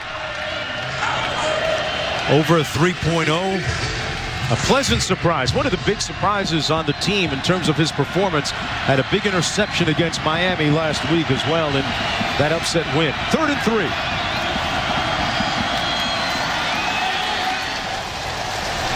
Boy, you're trying to sort through the pile and find out where Todman ended up. They're going to spot him maybe a yard and a half short of the first down. 4th down, and in comes the field goal unit led by Taggart. Well, this is old school football. Jaquan Williams, 57, up in there battling. I mean, it is a battle up in there. But I think defensive players look forward to this kind of game. You don't get many of these anymore in college football. A 22-yard field goal by Taggart. And he gives the Huskies a 13-3 lead. Smash Mouth football. This is the type of game you got to get your man on. Muscle up. Huskies lead by 10 with a BCS berth on the line. ESPN's College Football Primetime, brought to you by Toshiba. Toshiba, leading innovation. And Dr. Pepper, there's nothing like a pepper. A spectacular aerial view and coverage brought to you by DirecTV. For the most sports, period, call 1-800-DirecTV. No, Bob, you got to get that sports package. It's the 600s on DirecTV. From like 600 all the way up to 670, I believe. All the regional sports network, ESPNs. I think you're trying to get a little discount from DirecTV the way you're selling that package right there. Little HBO, ESPNU. I tell you though, the kicking game. You get the feeling that South Florida really needs right here. Lindsey Lamar creates some field position. There's he's going to get a chance right here, Coach. Takes it out of the end zone from 1 yard deep. And Lamar is going to get stopped up at about the 23-yard line. You have to ask yourself, where is the South Florida team that last week looked so efficient against the Miami Hurricanes? Well, that's a little bit of a, I watched that tape closely. And in the first half of that football game, they really struggled. They had 3 points in the first half, really only had 1 drive in that game. And then Bobby Eveld came in the second half. They had really 2 drives in the second half. I mean, the reality is they're 103rd in the nation in total offense. They are not going to just go up and down the field. That's why holding UConn to a field goal right there was key. Eveld hands it off to Mo Blanchard. Check that. That's Demetrius Murray, gets about 3 yards on the play. Murray's a guy who was productive last week. Had a couple of touchdowns against the Hurricanes. He's on the field. You sense the intensity level of that offensive unit go up a couple of notches. So the coaches tell us. Yeah, Murray's flashier. He had a big run in overtime. Took it down to the to about the 10-yard line there against Miami last week. A little flashier than Blanchard. Here he is again, straight ahead, staying on his feet. Gains a few more, sets up a 3rd down, about 3. Junior making the stop after the 4-yard gain. View from the pirate ship here at Raymond James Stadium. Buccaneers taking on the Atlanta Falcons here tomorrow. Well, you take away those scramble ability, the quarterback running ability. makes this call so much tougher right here. You know, B.J. Daniels just has a chance to create a play with his legs. Bobby Eveld, not really that kind of guy. They try the perimeter and give it to Demetrius Murray. Picks up 5 for the first down. They move the chains. How big is that on their first series here at the second half? Yeah, because they took the pressure off Bobby Eveld. They've run the football 3 straight plays right here. You see the diversity that Skip Holtz, Todd Fitch have brought to this offense. They're at least able now, Mark, to line up in I-backs, line up in 2-backs. A year ago, they were all sprint. So the diverse package helps them a little bit right here. Eveld almost had it picked off once again by Wilson, who took his last interception earlier in the first half back for a touchdown. Isn't it amazing how when a quarterback comes off the bench in an unexpected role, it's so much easier? You know, Bobby Eveld comes off the bench last week against Miami. He wasn't expecting to play. Now tonight, he's had all week to think about it. You overcoach him, he overthinks it, and all of a sudden he's struggling now. It's always harder when there's some expectations. 2 of his last 7 passing. Give once again is to Murray, and to put a period on that point, Bob, you know, they looked at him before the Pitt game when B.J. Daniels was injured. The Thursday in practice before that Pitt game, when Eveld was in there throwing, Coach Hull said he must have had about 10 interceptions during drills, and this is when the defensive backs were trying to get out of the way. Yeah, that thing of saying, Coach, I'm a gamer. I don't look good in practice, but I do it in the game. There's not many coaches that buy into that theory, particularly when you haven't played in the game. Off the play fake, he finds his target this time at the 46.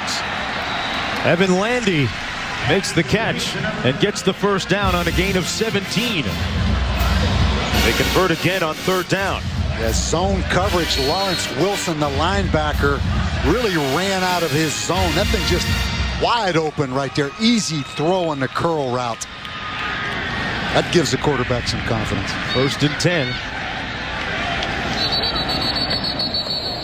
And flags down to the field. False start. Offense. Number 45. 5-yard penalty. 1st down. Mark, we started the open. We said these teams were identical. Not just programs, but the teams. That says it, doesn't it? You take away that batted interception return by Lawrence Wilson. These are 2 even teams. One, though, with a chance to go to a BCS bowl. A lot of parity this year in the Big East Conference when you look at the logjam of teams at the top. 1st and 15. The give is to Demetrius Murray. Reverses his field. Murray brought down finally at the 22-yard line. And that brings the crowd to life on the 28-yard run. Yeah, Mark, and he did that all on his own. There was nothing. We're going to see this from the Brent. Watch right here. This thing is stacked up. He just goes back against the grain a lot flashier, a lot more big play potential than Mo Blanchard. Blanchard back in there. Towards the edge to Bogan. And Bogan gets about 4. It'll be 2nd down and 6. It's amazing how different guys can spark a football team. You know, you never know. Before this football game, Demetrius Murray, you didn't know Bobby Eveld last week against Miami was going to come off that bench. Somebody can always spark your football team.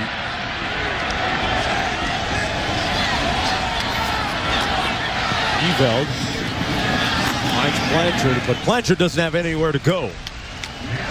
Got stopped at about the 23-yard line. That's big Kendall Reyes right there.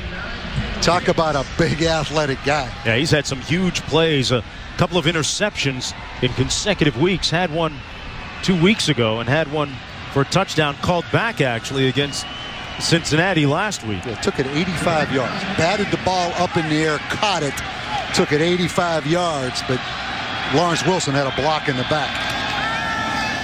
3rd and 9.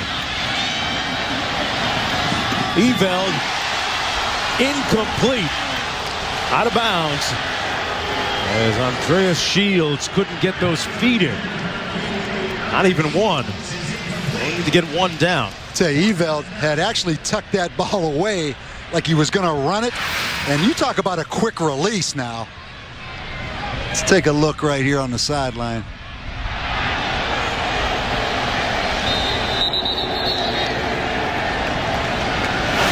Well, we're going to take a look at this one.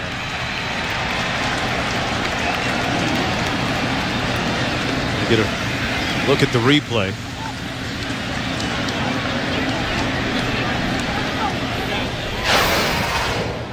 There's a look at it. Got to look at that right leg as opposed to the left one. Kind of blocked that time by Wilson.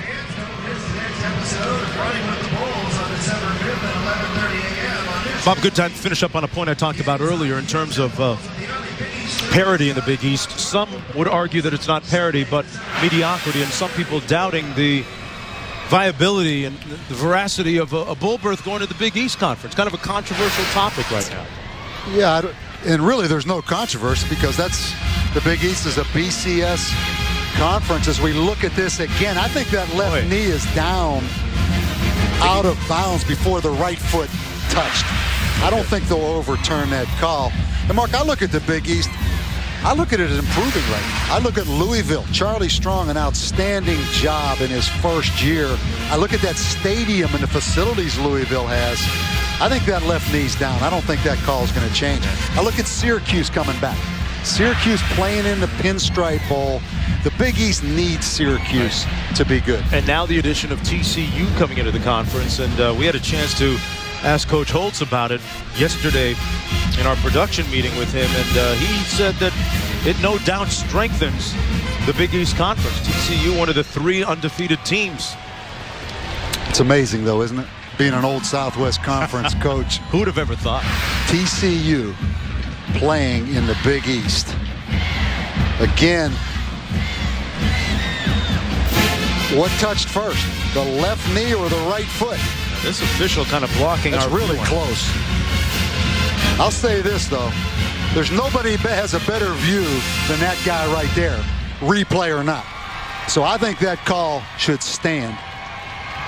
But it is really, really close. I want to say this is the first play we've had for review all night. The call on the field stands. For a complete pass. 4th down.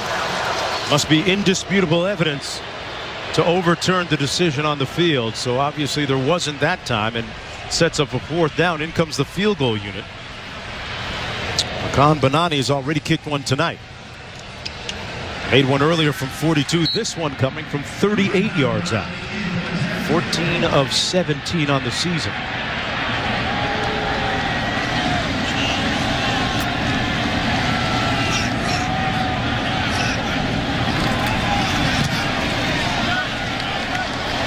And Banani knocks it through. The lead is down to 7 points. And folks, help us beat cancer. The V Foundation awards 100% of direct donations and net proceeds of events to fund cancer research. Log on to www.jimmyv.org.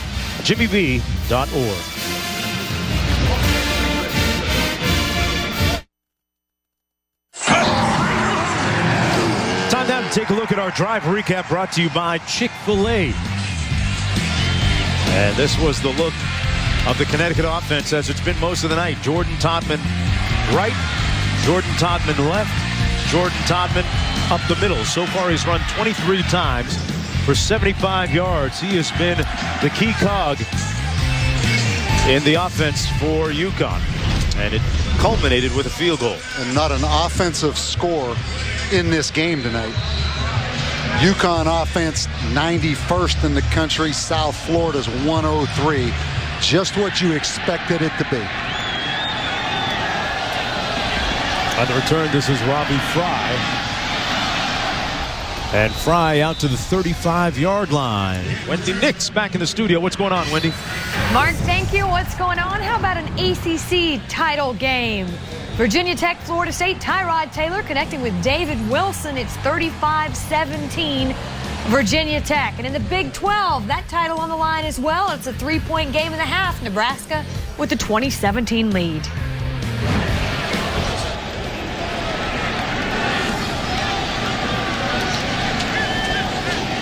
All right, Wendy, 1st and 10 for the Huskies. UConn with win tonight gets a BCS bid by virtue of their tiebreaker in the Big East. Jordan Todman Running over that right side, Lattimore making the stop, and Todman gets a 3-yard gain. You know, a lot of people talk about the pressure in coaching. There's actually more pressure right now on Bill Stewart and his coaching staff. It's really hard when you have to watch somebody play, and it's going to determine your fate. Randy Edsall right now, he's worried about blocking the power. He's worried about play-by-play. It's those West Virginia coaches right now that it's frustrating to. 2nd down and 7. Frazier completes it to the tight end Ryan Griffin. And Quentin, you had a chance to speak with someone from West Virginia before the game. What was up? Yeah, I spoke to Coach Stewart this afternoon about 5 o'clock and asked him, you know, what he had planned this evening. He says he's going to be at home in sweats on the couch with his family, his wife Karen and his son Blaine, watching the game. He said the hay's in the barn right now, and it'll be awful good to be a fan tonight. I asked him how many people in West Virginia would be watching this game. He said every bar, every pub, every single person in this state will be focused on this game. And with that in mind, they got to be feeling a little bit of angst right now. With UConn leading by 7 and the ball solidly in Jordan Todman's hands, Lattimore makes the stop on the 2-yard gain. It's 2nd down and 8. You know, UConn had a chance to gain a BCS bid back in 2007 with a win against the aforementioned Mountaineers from West Virginia, and ended up losing that game in Morgantown. So this is a great second opportunity for Randy Edsall's team. Well, let me tell you this. There's no apologies needed if UConn or West Virginia goes to a BCS bowl game. I mean, these are good football teams. Todman again. And Todman pushed out of bounds after a gain of a few yards. Got about 3. And speaking of good teams, this week on ESPN's Monday Night Football, first place in the AFC East on the line. Sanchez, Brady, Jets, Patriots, Ryan, Belichick. A lot of juicy storylines in that game. Coverage begins 7 Eastern with Monday Night Countdown, served by Applebee's. Boy, the Jets had a lot of miraculous comebacks this year. Is it just me? Fry in the backfield on 3rd and 5. Frazier doing it with his legs. Hook slides in safely at the 40-yard line to pick up 6 in the first down. Anytime you play man-to-man coverage, USF up there playing tight man-to-man, the bonus is the quarterback.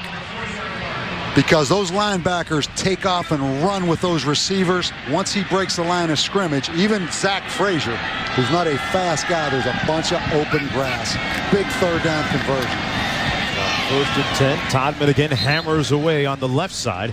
Sabbath Joseph makes the stop after the 3-yard gain. You know, we talked about the difference between Zach Frazier, the quarterback for UConn, this year versus last year. Last year, they talked about having to take the John Wayne out of it, trying to force plays. The simplicity of it all is working so far in the last 4 games, especially for UConn. They are 15 minutes away from a BCS bid. They lead by 7, trying to make history for the school and the football program.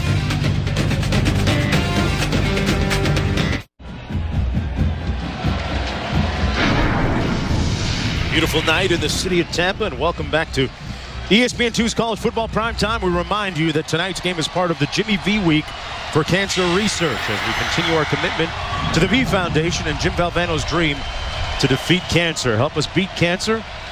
The V Foundation awards 100% of direct donations and proceeds of events to fund cancer research. To donate, text Jimmy V to 85944. That's 85944. Text Jimmy V to that number. 2nd down and 7. Robbie Fry on that last run for the UConn Huskies picks up 8. You can see these statistics. Really, it's a 6-6 game without the interception return by Connecticut. Dead even football game. Again, 2 tight ends, I formation.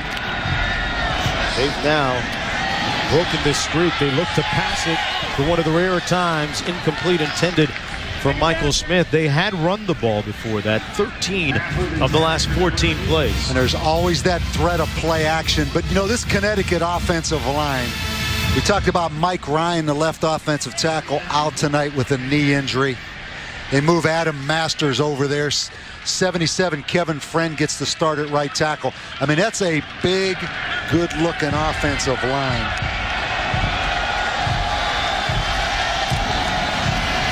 Toddman running behind that offensive line, trying to get to the edge and won't get there in time. Too much speed from Mistral Raymond, a.k.a. Skinny, but making a big play that time. Loss of 4. And that's a great story. Skinny Raymond, from walk-on to captain, was at Ellsworth Community College. Watch the bounce outside. They bounced the power outside, but Skinny was a walk-on. And now he's captain. He's their best corner.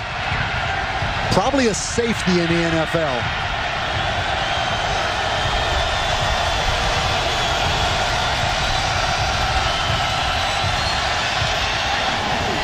On the screen, incomplete, intended for Fry, and it's 4th and long for the Huskies. USF still very much in this game, down just 7 points. But Bob, you know, there are times where a 7-point lead actually feels more like a 17-point lead. This almost seems one of them because at times USF hasn't had a lot of offense. Exactly, and that's why this defense has kept them in every game. You look right here, Dave Taggart, Mark.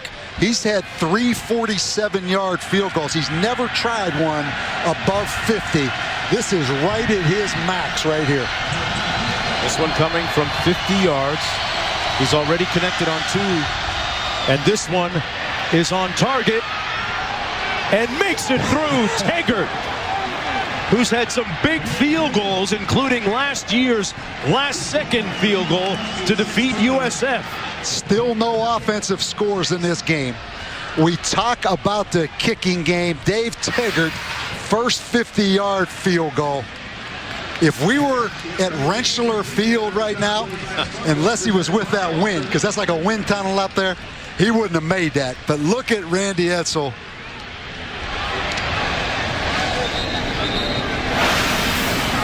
And a 16-6 lead now for UConn. And this is just how they play. You look at these UConn fans, you look at Randy Edsall, this is their formula right here. This is each and every week, how they play and how they win. Randy Edsall, the self-professed country bumpkin. That's what he calls himself, a country bumpkin from Glen Rock, PA. Yeah, and he said just another game. Don't kid yourself. You're not buying it either. No, this is a chance to make history. Doing it in a place they've never won. They've never won in Tampa. Had a chance to ask him, hey, what's going on in Glen Rock, PA these days? He said, Mark, it's got one signal light, one stoplight, and that's what helped keep me out of trouble back in the day. On the return, Lamar again. Boy, he really makes you hold your breath. Lindsey Lamar with a kickoff return out near midfield, 42 yards in all. And great starting field position now for the Bulls. Well, Tuesday night, the Jimmy V Classic is at Madison Square Garden at 7 o'clock. Memphis against Kansas at 9. Number 6, Michigan State, and number 7, Syracuse. The Jimmy V Classic presented by Corona Extra on ESPN Tuesday. Josh Pastner's team doing a nice job. Actually play Western Kentucky tonight, and Kansas got a close win against UCLA a couple of nights ago. And a new running back now in the ball game for the Bulls. That's Marcus Shaw. Not much luck on that first carry. The defense just waiting for him that time. Kendall Reyes, we talked about him a couple of moments ago. Boy, Kendall Reyes just exploded. Number 99. This kid right here will be a nose tackle in the NFL. That's explosiveness at 310 pounds, just disrupting that thing. Loss of 3. Picked off again. This time it's Ray Wilson. Liddy Ray Wilson, the sophomore. And that's the 4th interception of the season for him. They had 5 turnovers last week against Cincinnati they forced. That's now something like 16-4 in the last 4 games. That ball was just poorly thrown, trying to get it to Dontavia Bogan. That's the difference in these two teams. If there's one difference, Mark, it's turnover margin. In a game like this, low scoring, it really comes into focus. 16-6. UConn with the lead and possession of the football. And a time-consuming style of play in Jordan Todman. And now you put it on that big offensive line. You have a 10-point lead, and you have a big offensive line. Use that clock and run the football. Randy Edsall has really brought this program into even more prominence of late after Skip Holtz got it started in Division I. Looking for their first ever BCS Bowl bid. And Todman, boy, he got hit at the line of scrimmage falling forward close to the 40. Lattimore was the first to get there, but it's a gain of 2 for Jordan Todman. He's approaching those 40 carries, Bob, you talked about. Yeah, and again, Jarrell Young, the safety up in there. You know, what a chess game. I mean, you have to commit to getting that safety up there against the run. Another big third down right here for Zach Frazier. Robbie Fry's been a threat out of the backfield a little bit.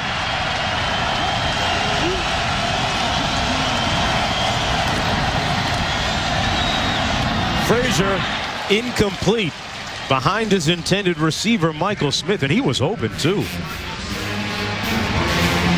Brings up a 4th down. Yeah. He was open, Mark, and that would have been a big third down conversion. Zach Frazier just overthrew that football. Good stop by South Florida's defense with so much momentum on Connecticut's side right there. We saw Randy Edsall talking to his quarterback after that miscue. Edsall said he might not be the prettiest getting things done, but he's a straight-up winner, even after being demoted to number 3 on the depth chart earlier in the year. Wagner with the punt. Their special teams have done a nice job, but that time it got by number 44, Robbie Fry, who was waiting for it. Really not his fault. It kind of took a stray bounce at the end there. Well, if he was a shortstop, he might have been able to feel that. But it'll be 1st and 10 from the 20 coming back the other way. UConn 11.5 minutes away from a potential BCS bid.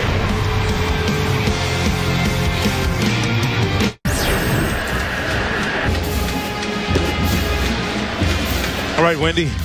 Well, you think about how far Virginia Tech came after that rough start, losing to Boise State. That's James a great Madison. comeback story. That really is. What a run. Pass complete to Bogan. Well, during the break a few moments ago, this was the scene inside the huddle by USF. Eveld and B.J. Daniels, the usual starter who's injured right now, sharing a few moments of levity. And what helps, they came back and gave Bobby Eveld that quick pass to Dontavia Bogan, the way they started the football game. Give him something, a high percentage pass. That's Plancher on the run. Gets a few. What does that do for him? And we're just trying to keep him afloat. You know, there are all a bunch of psychiatrists on that sidelines right now because this is a freshman walk-on quarterback. I'm a little surprised we haven't seen more of Demetrius Murray. I thought Demetrius Murray came in and really gave them a spark at tailback. Plancher back in the game. Plancher, one of those seniors on senior night here at Raymond James Stadium for USF. This is the future. Eveld incomplete, out of bounds. Bobby Eveld has thrown some costly interceptions tonight for the Bulls. 3 of them in all. Pass is incomplete. And that's why I say you have to be a psychologist, psychiatrist, because that's a fragile quarterback. We look at Demetrius Murray right there. It's the unknown. You don't know how Bobby Eveld's going to react because he's not been in this situation fighting these negatives. This time he hands it off to Blanchard, and Blanchard falls forward for about a yard. Williams makes the stop on the play. It's a bit of battle for Mo Blanchard right there throughout his career as well. You know, injuries have really slowed him at times during his career. He tore his ACL in 06. In 07, he had limited action because of the knee. In 08, he injured his elbow in the spring before finally coming back. And this has been the first time in a long time that he's really been healthy. Well, he's a sixth-year player. Granted, in next year by the NCAA. And you better block the big defensive tackle, Kendall Reyes, 99. 3rd and long. Eveld barely getting away and pushed out of bounds short of the first down. A gain of 3 on the play. That brings up a 4th down for the Bulls. Mark, I really like Kendall Reyes, the big defensive tackle. You know, a kid from New Hampshire, he returned kicks in high school. Of course, he wasn't 310 pounds, but the last 2 weeks against Syracuse and Cincinnati, he's played as good as any defensive lineman in the country, including Fairley from Auburn. Well, that's a big statement. 4th down. We saw what Fairley did today. His impact against South Carolina for Auburn, and that punt comes down and down at the 31-yard line, a 34-yard punt, and nothing on the return. And let's take a look back at our protection spotlight, brought to you by Castrol GTX. And Eveld getting a little bit of time here to pass the ball and do his thing, but he got picked off. That was one of his 3 interceptions, but this was the most costly one. Wilson scooping it up and darting the other way 50-odd yards, and then this was the 3rd of his 3 interceptions. Ray Wilson for the Huskies. In a battle of field position, those turnovers costly. Boy, a good block in the backfield. Now, that pass incomplete. That was a great block by Jordan Todman. Carried the ball 30 times and still has time for a little pass protection. Little surprised right there. I mean, Randy Edsall trying to go for the dagger on USF. I think everybody in this stadium expected out of that I formation Jordan Todman was going to carry the football. UConn has never won down here in Tampa. This would be a first. On the counter, Todman trying to rewrite history. Put it on the ground. He fumbled it. It's loose. And it's Bulls football. It was jarred loose by Craig Marshall. And that's a great story. Craig Marshall back off foot surgery. They expect to get about 10 plays out of Craig Marshall. Watch him from the backside, number 94. He just tracks that thing down, punches the football out. Craig Marshall, who has it's really been tough on this South Florida defense without him in the lineup the last several weeks. You can almost hear the cheers coming from Morgantown right now. West Virginia would get that BCS bid if UConn falters here tonight against USF, and it looks like they may review that last play. Well, you can hear the jeers now from the state of West Virginia as they're going to go back and take a second look at this. Marshall was the one that caused the fumble. Only the second review we've had tonight. Let's take a look. That right hand's going to come in right there. He tomahawks that ball out. It looked to me like that football was out. I mean, that right knee was very close to the ground. This is from the back end of it. Can't really see. I think that ball's out. I think that's going to stand. I think that's a fumble. Sam Barrington recovered it. I think it's going to be South Florida's ball. Remain South Florida's ball, Mark. I don't think there's enough to overturn that. You can see that football was juggling just a little bit right there. See if it's any different from that angle. They're going to take a few looks at this. Boy, UConn uncharacteristically turning the football. That'd be their second turnover tonight. They only had 3 turnovers in the last 4 games coming in. What a turnaround it's been for the Huskies this year. How big is this call, huh? I think it's going to stand. There's the punch. The ball right there looks to me to be moving around a little bit before that knee hit. I just don't think there's enough, Mark, to overturn that call.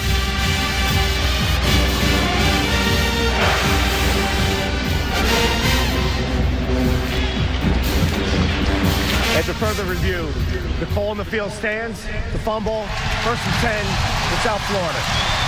Well, that was the 300th carry of the season for Jordan Todman, and it's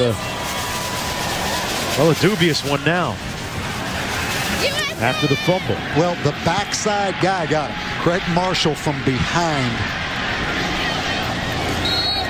punched that ball out. Well, in the last 4 games, there have been a lot of comebacks, 3 of them by the Bulls.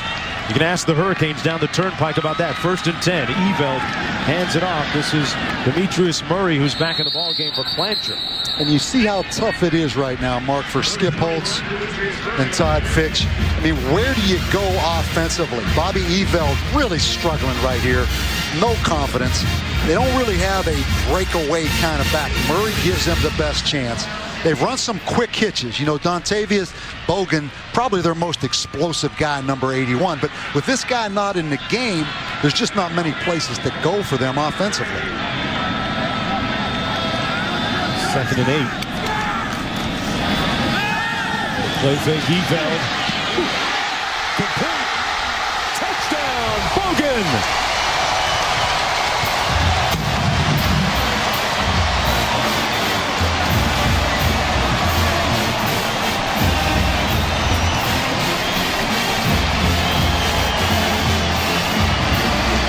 Watch the protection first. Watch the right guard, number 79, Chaz Hine.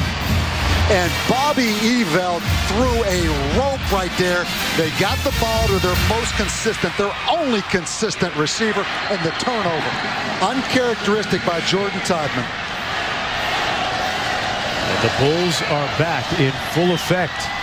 Bogan with his 5th touchdown catch of the season, and right now, it's a tenuous 3-point lead for UConn. It all started with that costly fumble by the usually dependable Jordan Todman. They led to the Bogan touchdown, and UConn's dream of a BCS bid on hold right now with 8:38 to go.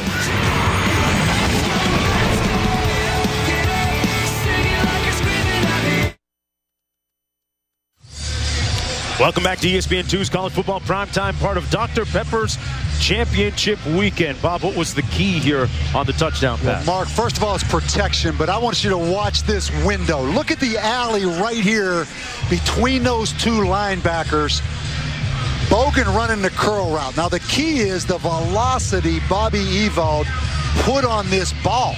I mean, he drilled it in that window that gave no chance for those 2 linebackers to break on that football. He showed tremendous arm strength on that curl right there to Dontavius Bogan. Well, that was a great replay, and the aerial coverage brought to you by DirecTV. For the most sports period, call 1-800-DirecTV. A look above at Raymond James Stadium in the DirecTV blimp. Boy, what a beautiful night here for college football in the Central Florida area. 2 really good kick returners back here for UConn in Nick Williams and Fry. Williams thinks about it and takes a knee. The 1st down and 10 from the 20-yard line. And boy, Bob, were you surprised that Randy Hitchell tried to throw it a little bit on that last series a couple times? 1st and 10, I can understand the play call because you're going for their throat. And then you come back on 2nd down and fumble. But, Mark, you can tell by USF their reaction right now. There's a lot less pressure on them. They've got a lot at stake, too, but they don't have a BCS bowl game. Sometimes it's easier being the spoiler. Momentum, because of that turnover, is definitely on South Florida's side right now.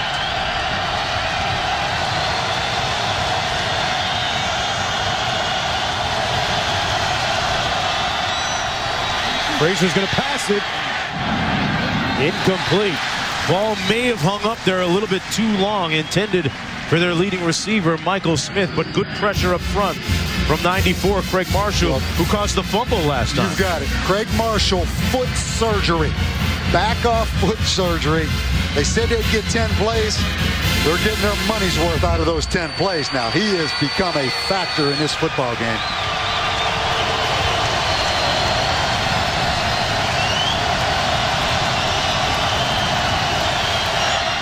Hand off to Todman. And Todman lucky to get about 3 on the play. It'll be 3 third and long coming up for the Huskies. Again, when you throw it on first down, a team like Connecticut, and it's incomplete, you know they're going to run it on second down. Because Randy Edsall, with this style offense, is not going to throw the ball 3 straight times. So now, because of the incompletion on first down, it sets up 3rd and 7. Better block Craig Marshall, the right defensive end, number 94. Right up here, Mark.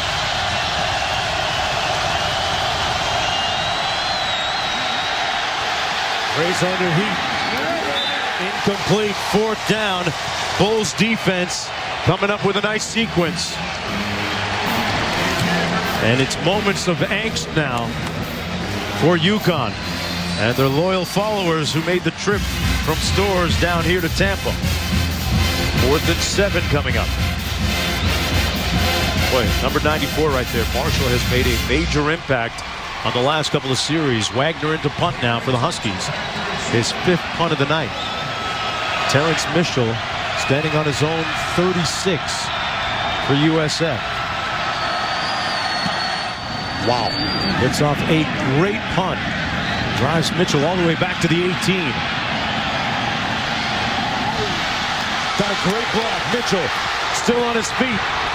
There's a flag down though. And Mitchell pushed out of bounds, and another flag thrown. 59-yard punt, 23 on the return. That was a key penalty. South Florida block in the back just as Mitchell turned that corner. And then that second flag came in late. During the return, legal block in the back on the receiving team. 10-yard penalty from the spot of the infraction. 1st down. Yeah, no second penalty. You're going to see it right here. I mean, we have a great shot of it. That's an easy call right there. Number 15, Victor Mark, a sophomore, trying to make a play. Just not a good decision. And how about the punter? Cole Wagner, just a freshman. He has had a great night punting that football. He came in number 77 in the country at 39.5, but Cole Wagner really doing a heck of a job as a punter tonight. Likes the climate down here. 5 punts tonight. 53.4 average. That's a BCS kind of night, right? It is. That's what they're thinking about, a BCS bid with a win. Eveld going up top and overshoots everybody on that one. Well, I talked about the climate down here, the state of Florida, balmy at this time of the year, and the state of football in the state of Florida in flux right now. You look at UCF at the top at 10-3. Although the respective conference strengths are debatable. You better get those guys when you can get them. Yeah. If we're saying Florida's in flux, you better get them right now, because they're not going to be in flux very long. I promise you that. South Florida with a big win last week in South Florida against Miami. He fell down to the end zone. Wow.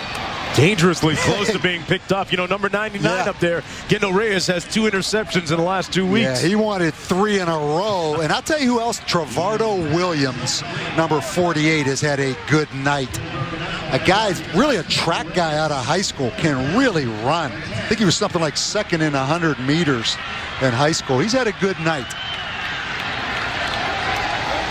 Here we go on 3rd and 10. This is where a punt is not the worst thing for Bobby Eveld right here. 3rd and long, Eveld gonna take off.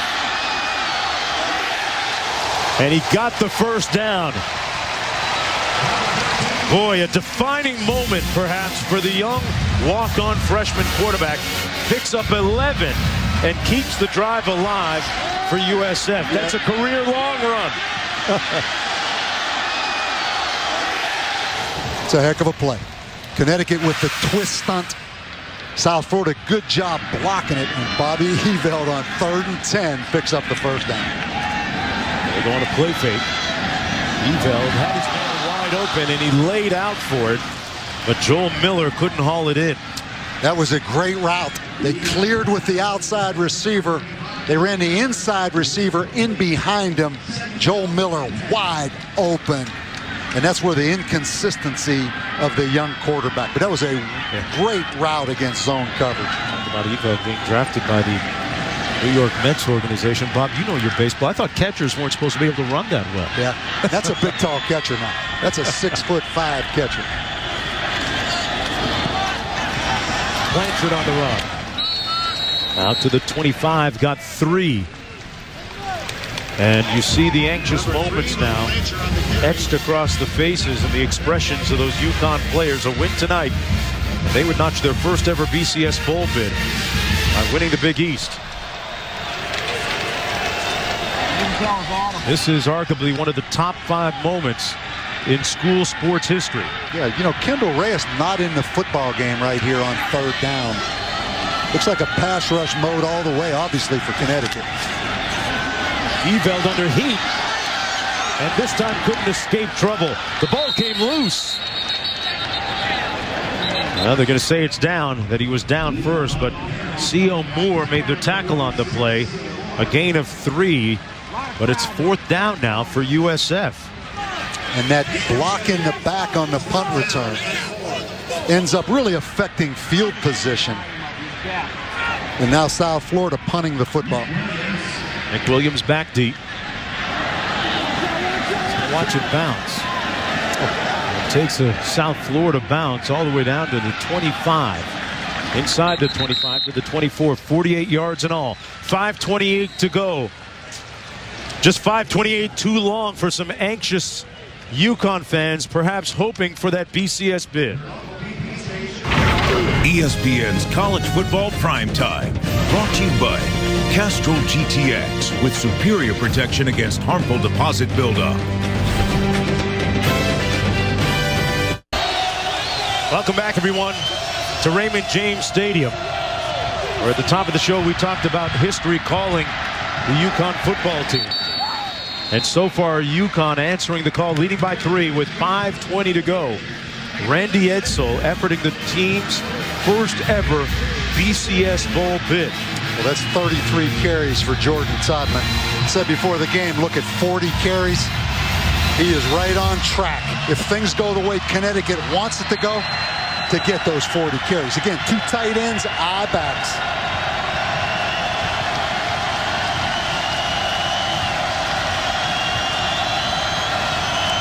They're going to throw it. Frazier. Incomplete at the 28-yard line. He tried to fit it in there to number 80, Michael Smith. And Mistral Raymond was right there to help bat it away. Well, he saw 9 of them up in the box that time. And Bob, it looked like the entire USF student body was in the box that time. And I'm still a little bit surprised that they didn't lock that run with Jordan Todman in and allow Zach Frazier to check. Frazier's 0 for his last 7.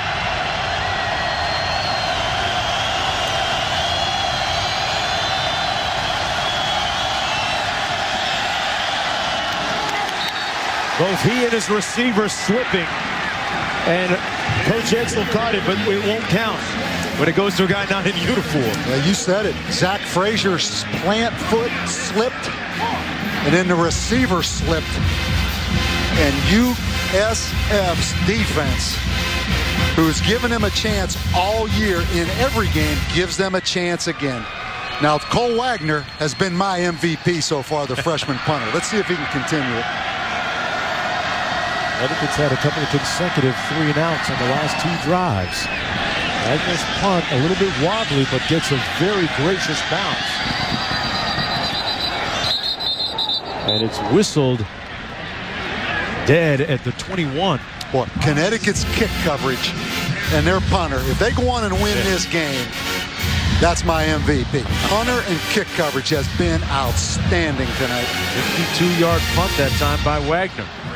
Keep in mind that the home team has won the last 5 games in a row in this series. Randy Edsall's UConn team has never won down here in Tampa. There's a flag down on the play. Here's the call. Delay of game on the return team. The receiver gave an inbound fair catch signal, then ran with the ball. 5-yard penalty. Signal fair catch. I didn't really see it. Neither did I. Looks like he was saying, get back.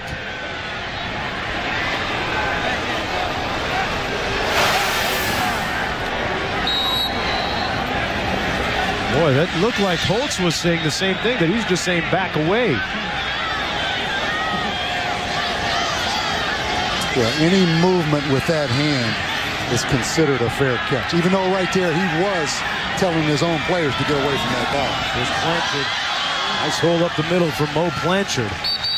Got about 9 on first down. Boy, the Connecticut defense is going to have to come up with a nice sequence here. Yeah, Kendall Reyes back in that game. Last 2 games between these two teams have been decided by a total of 6 points. 2nd and 1. Eval complete to Miller. And Miller has the first down and then some out near the 40-yard line. As we approach 4 minutes to go, a gain of 14. Could it be 2 miraculous comebacks in a row from the true freshman walk-on quarterback for USF? Last week, Miami. This week, he has UConn on the scope. Joel Miller's become a playmaker. Was a running back. They moved him to wide receiver. 25 is, with his hands on the ball after the catch, can make some plays. Eveld completes it again, this time to Bogan. Trying to rip it away from Bogan, but he gets 6. We approach 3.5 minutes to go.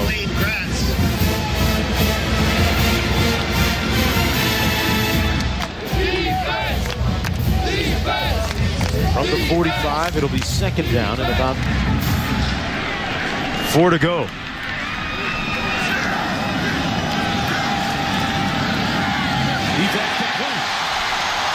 The big tight end, Guidry, deep in Connecticut territory. The linebacker ran out of there that time. Watch Lawrence Wilson, the linebacker, jumps out of his zone, and the big tight end. A 27-yard gain, and you'll see the reaction from the rest of the UConn players.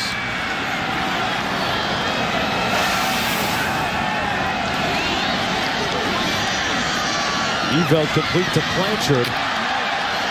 Boy, and a nice tackle that time by C.O. Moore. Gain of 2 on the play. UConn with 3 timeouts remaining. USF also with its full complement of 3. This UConn defense, again, we've talked about, people move the football on them, but they are very difficult to score on. Let's see again if this UConn defense can rise up here. Now they're well within Icon Benani's field goal range. Backside pressure, he just got it away in time. And incomplete. Intended once again for Miller. It's 3rd down and 8 coming up. This is where, if you're Bobby Eveld, you're in field goal range right here. 42-yard field goal to tie the game. You have an excellent kicker. Don't turn that football over. You know, a draw right now is not a bad call. A quick hitch to Joel Miller, something like that. Do not turn the ball over. Give your field goal kicker a chance to tie it. 3rd and 8. And the Bulls are going to use one of their 3 timeouts remaining. Skip Holtz going to try and come up with just the right play. And Mark, there's 2 things right now. If you're Skip Holtz, you're telling the young quarterback. 1, obviously don't turn it over. But number 2, don't take the sack. If there's pressure, throw that football away. So he's got a young quarterback. He's trying to manage this situation. You have a 42-yard field goal right now to potentially tie this game. Don't get greedy, but school that quarterback. Don't take the sack. Defensively, if you're UConn, how helpless are you, or what can you do to try and get something to go in your favor here on 3rd down? Again, don't get greedy on defense. Don't all of a sudden try to blitz right now. Do something out of character. They're not a big blitz defense. They're not a real big man-to-man defense. Don't panic. Don't panic. You're a lot better off to leave South Florida with a field goal attempt to tie than you are to do something out of character and give up a big play for a touchdown. So both be conservative right here. Murray in the backfield, 3rd and long. They're going to pass. Eveld. First down and then some. First and goal. Bogan with the catch. He stepped up in that pocket now. You talk about stepping up in the pocket and making a big throw. Bogan again, their only consistent receiver. Watch him step up, Mark.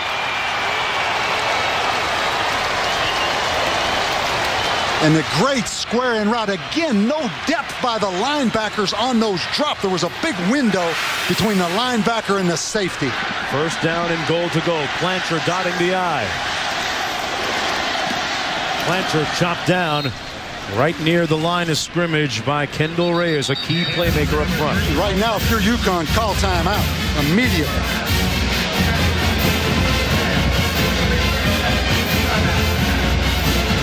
It's a good timeout by Randy Edsall right there. Need a couple big plays here on defense. And you can't take anything for granted in the kicking game, Bob. We've seen that the last couple of weeks. You know, Mark, you look at Boise State, you look at the Georgia Tech game we did on the extra point. You look at Arizona State with Arizona missing 2 extra points. But how about the young quarterback, Bobby Eveld? The play of Bogan, the wide receiver. You know, Connecticut with several chances to put this game away. Also, South Florida's defense stepping up. Eveld this drive is 5 of 6 for 70 yards. And that key conversion on 3rd and long a few moments ago. This red zone defense of UConn, again, outstanding red zone defense, Mark. On the fade, Bogan fell, no flag on the play. Defended well by Dwayne Gratz that time.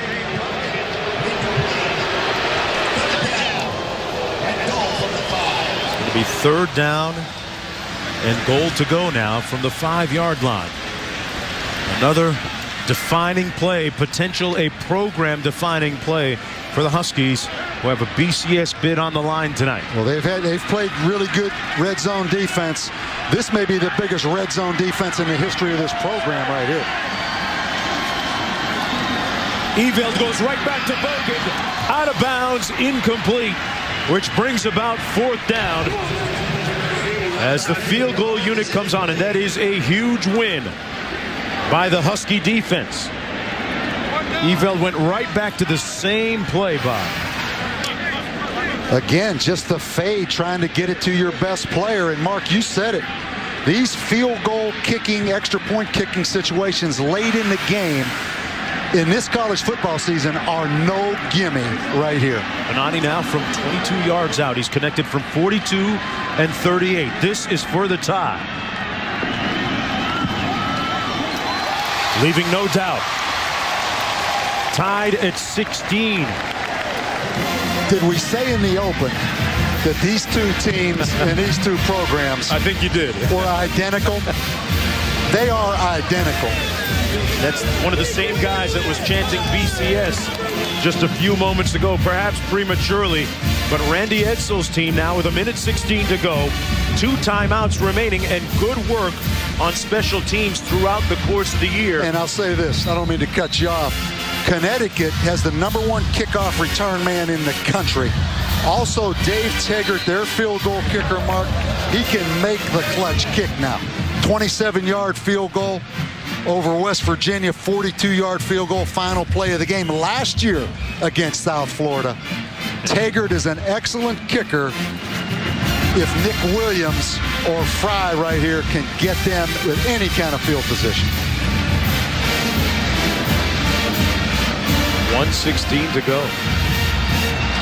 Big East title on the line and a BCS bid for the UConn Huskies.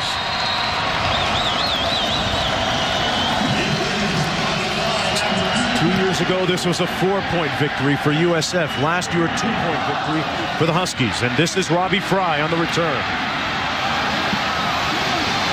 Fry, nice return out near the 40-yard line.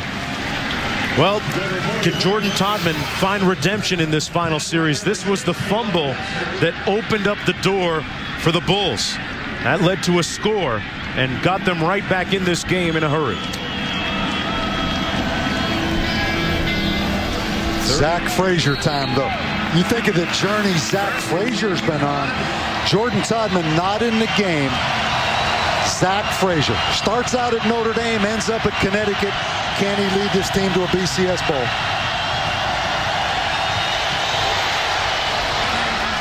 Pass incomplete, intended for Robbie Fry. Stops the clock with 1:05 to go.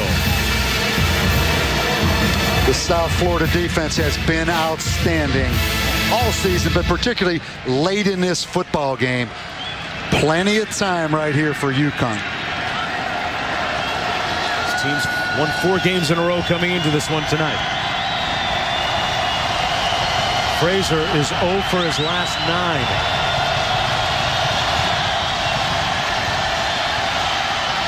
And finds his man at the 43-yard line. Kashif Moore still on his feet, and a late flag thrown on the play. You might have a possible face mask here. Boy, that would really add some yards to this play. Legist in on the hit and the potential face mask. Mark, hidden yardage, huh? The kickoff return by Fry. The potential face mask right here. One completion by Zach Frazier. But with the kickoff return and the potential penalty right here. There's no flag on the play for a major face mask. Be 1st and 10.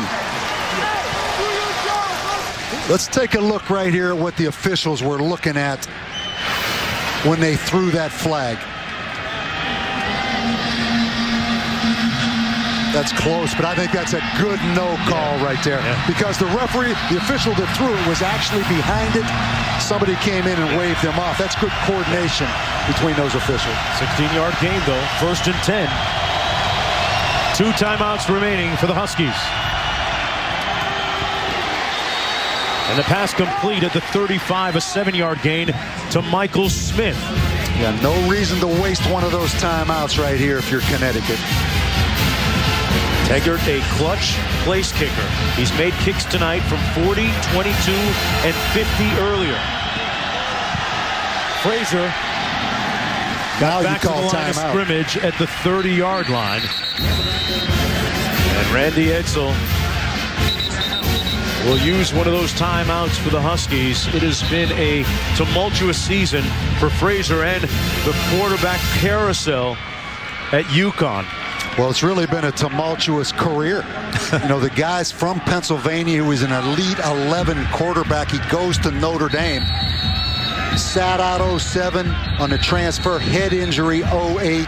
09 he played, but he was beaten out. This year he started, but he was beaten out. Cody Endress dismissed from the team. Then Fox comes in, starts. Zach Frazier came back doing 1-4 straight. And it says a lot about his toughness and ability to deal with adversity that he's here now, perhaps in a program-defining drive for the Huskies.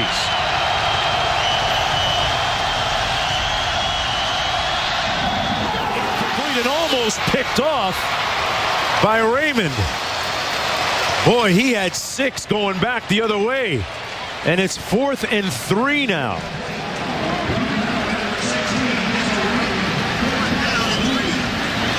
This would be a 52-yard field goal potentially for Dave Teggart, who's made clutch kicks before. He beat USF last year up at Rentschler Field on a game-winning field goal.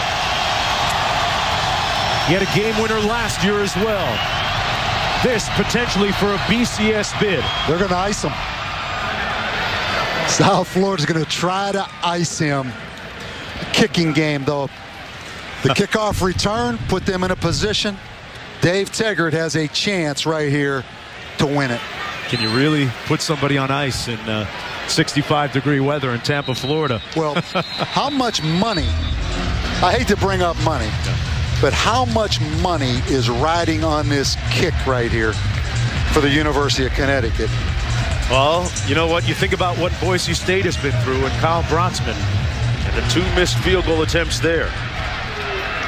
Dave Teggart now in a similar position right now, kicking his team into or out of a BCS bid here with 23 seconds to go. with a chance to make history.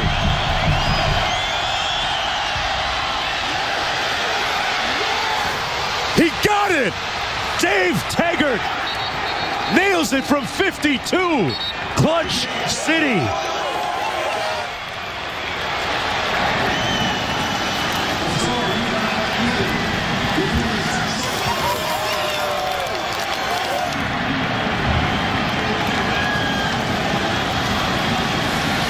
Dave Taggart may have just kicked his team into the BCS.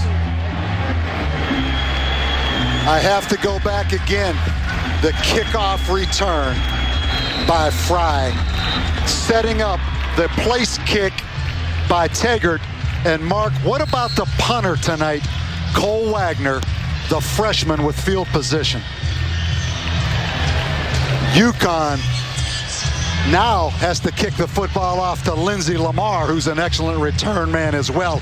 I doubt that you will see this ball get in Lindsey Lamar's hands right here. Boy, you can't say enough about the clutch kicking of number 38, Dave Taggart. 4 field goals made tonight. Had a career long of 50 and then usurped that with a 52-yarder to send them potentially to the BCS game. Yeah, and Cole Wagner, the freshman, 6 punts, 54 yards a punt. Wow. They kick it deep. They're going to challenge him. Lamar Lindsey. And he's brought down harmlessly at the 22-yard line. 11 seconds to go. UConn with 1 timeout remaining. The Huskies 11 seconds away from winning the Big East. And Zach Frazier, boy, what a comeback it's been for him this year. Looking for their 5th consecutive win. It all seemed dead in the water for UConn after that shutout loss against Louisville. Randy Edsel, he's counting to make sure we have 11, baby. You know he's saying back up.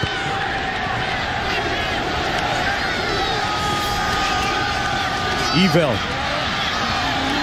looking for one more miracle. And incomplete with 5 seconds to go, intended for Bogan. Mark, the journey. 10 years ago, a 1AA program. I was in their facilities. The worst I have ever seen. Maybe even high school, the worst I've ever seen. Now they're on the verge right here. 1 play for a BCS bowl bid right here. For their 8th win of the season, their first win ever here in Tampa against USF, and the first ever BCS bowl bid.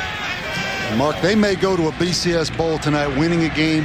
No offensive points in this game for UConn, but that's their style of play. 19 points, not 1 offensive point in this game. A real monument to throwback football tonight. This is it right here. And look back at free safety, number 94. Probably the tallest guy on UConn's team, back in the middle of the field at free safety. Talk about playing it safe. Eveld gonna chuck this one up Hail Mary style. And the Huskies are going to a BCS bowl game for the first time in the program's history.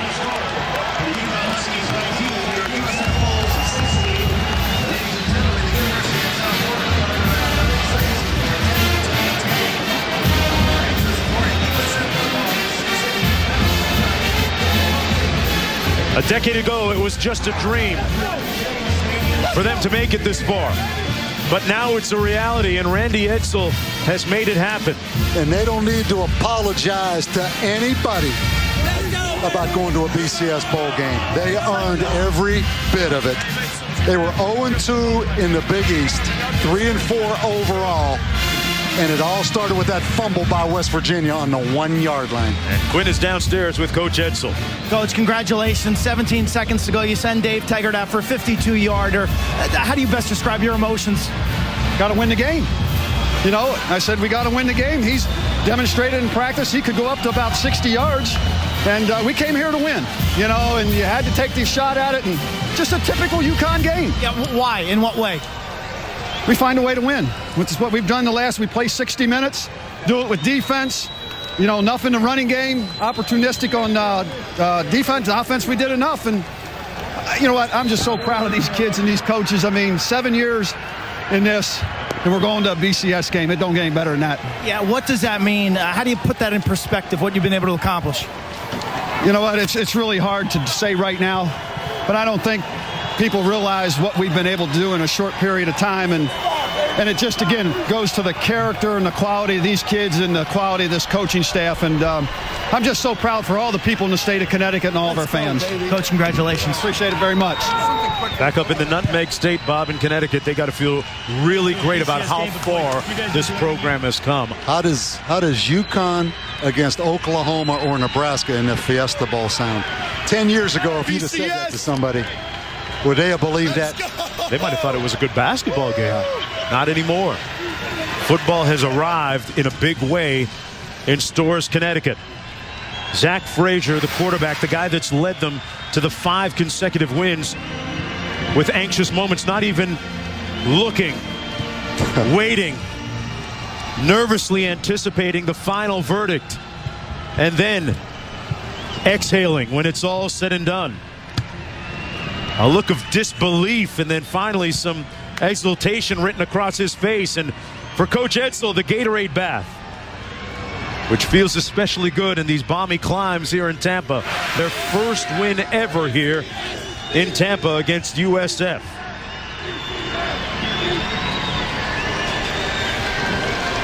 UConn is going to a BCS Bowl. After starting off 0-2 in conference play, who would have thought? After being shut out by Louisville, who would have thought? Well, these guys did. The Huskies thought. And it's happened. The final score, 19-16. Stay here for College Football Scoreboard coming up next. What a night for Randy Edsall and the Huskies.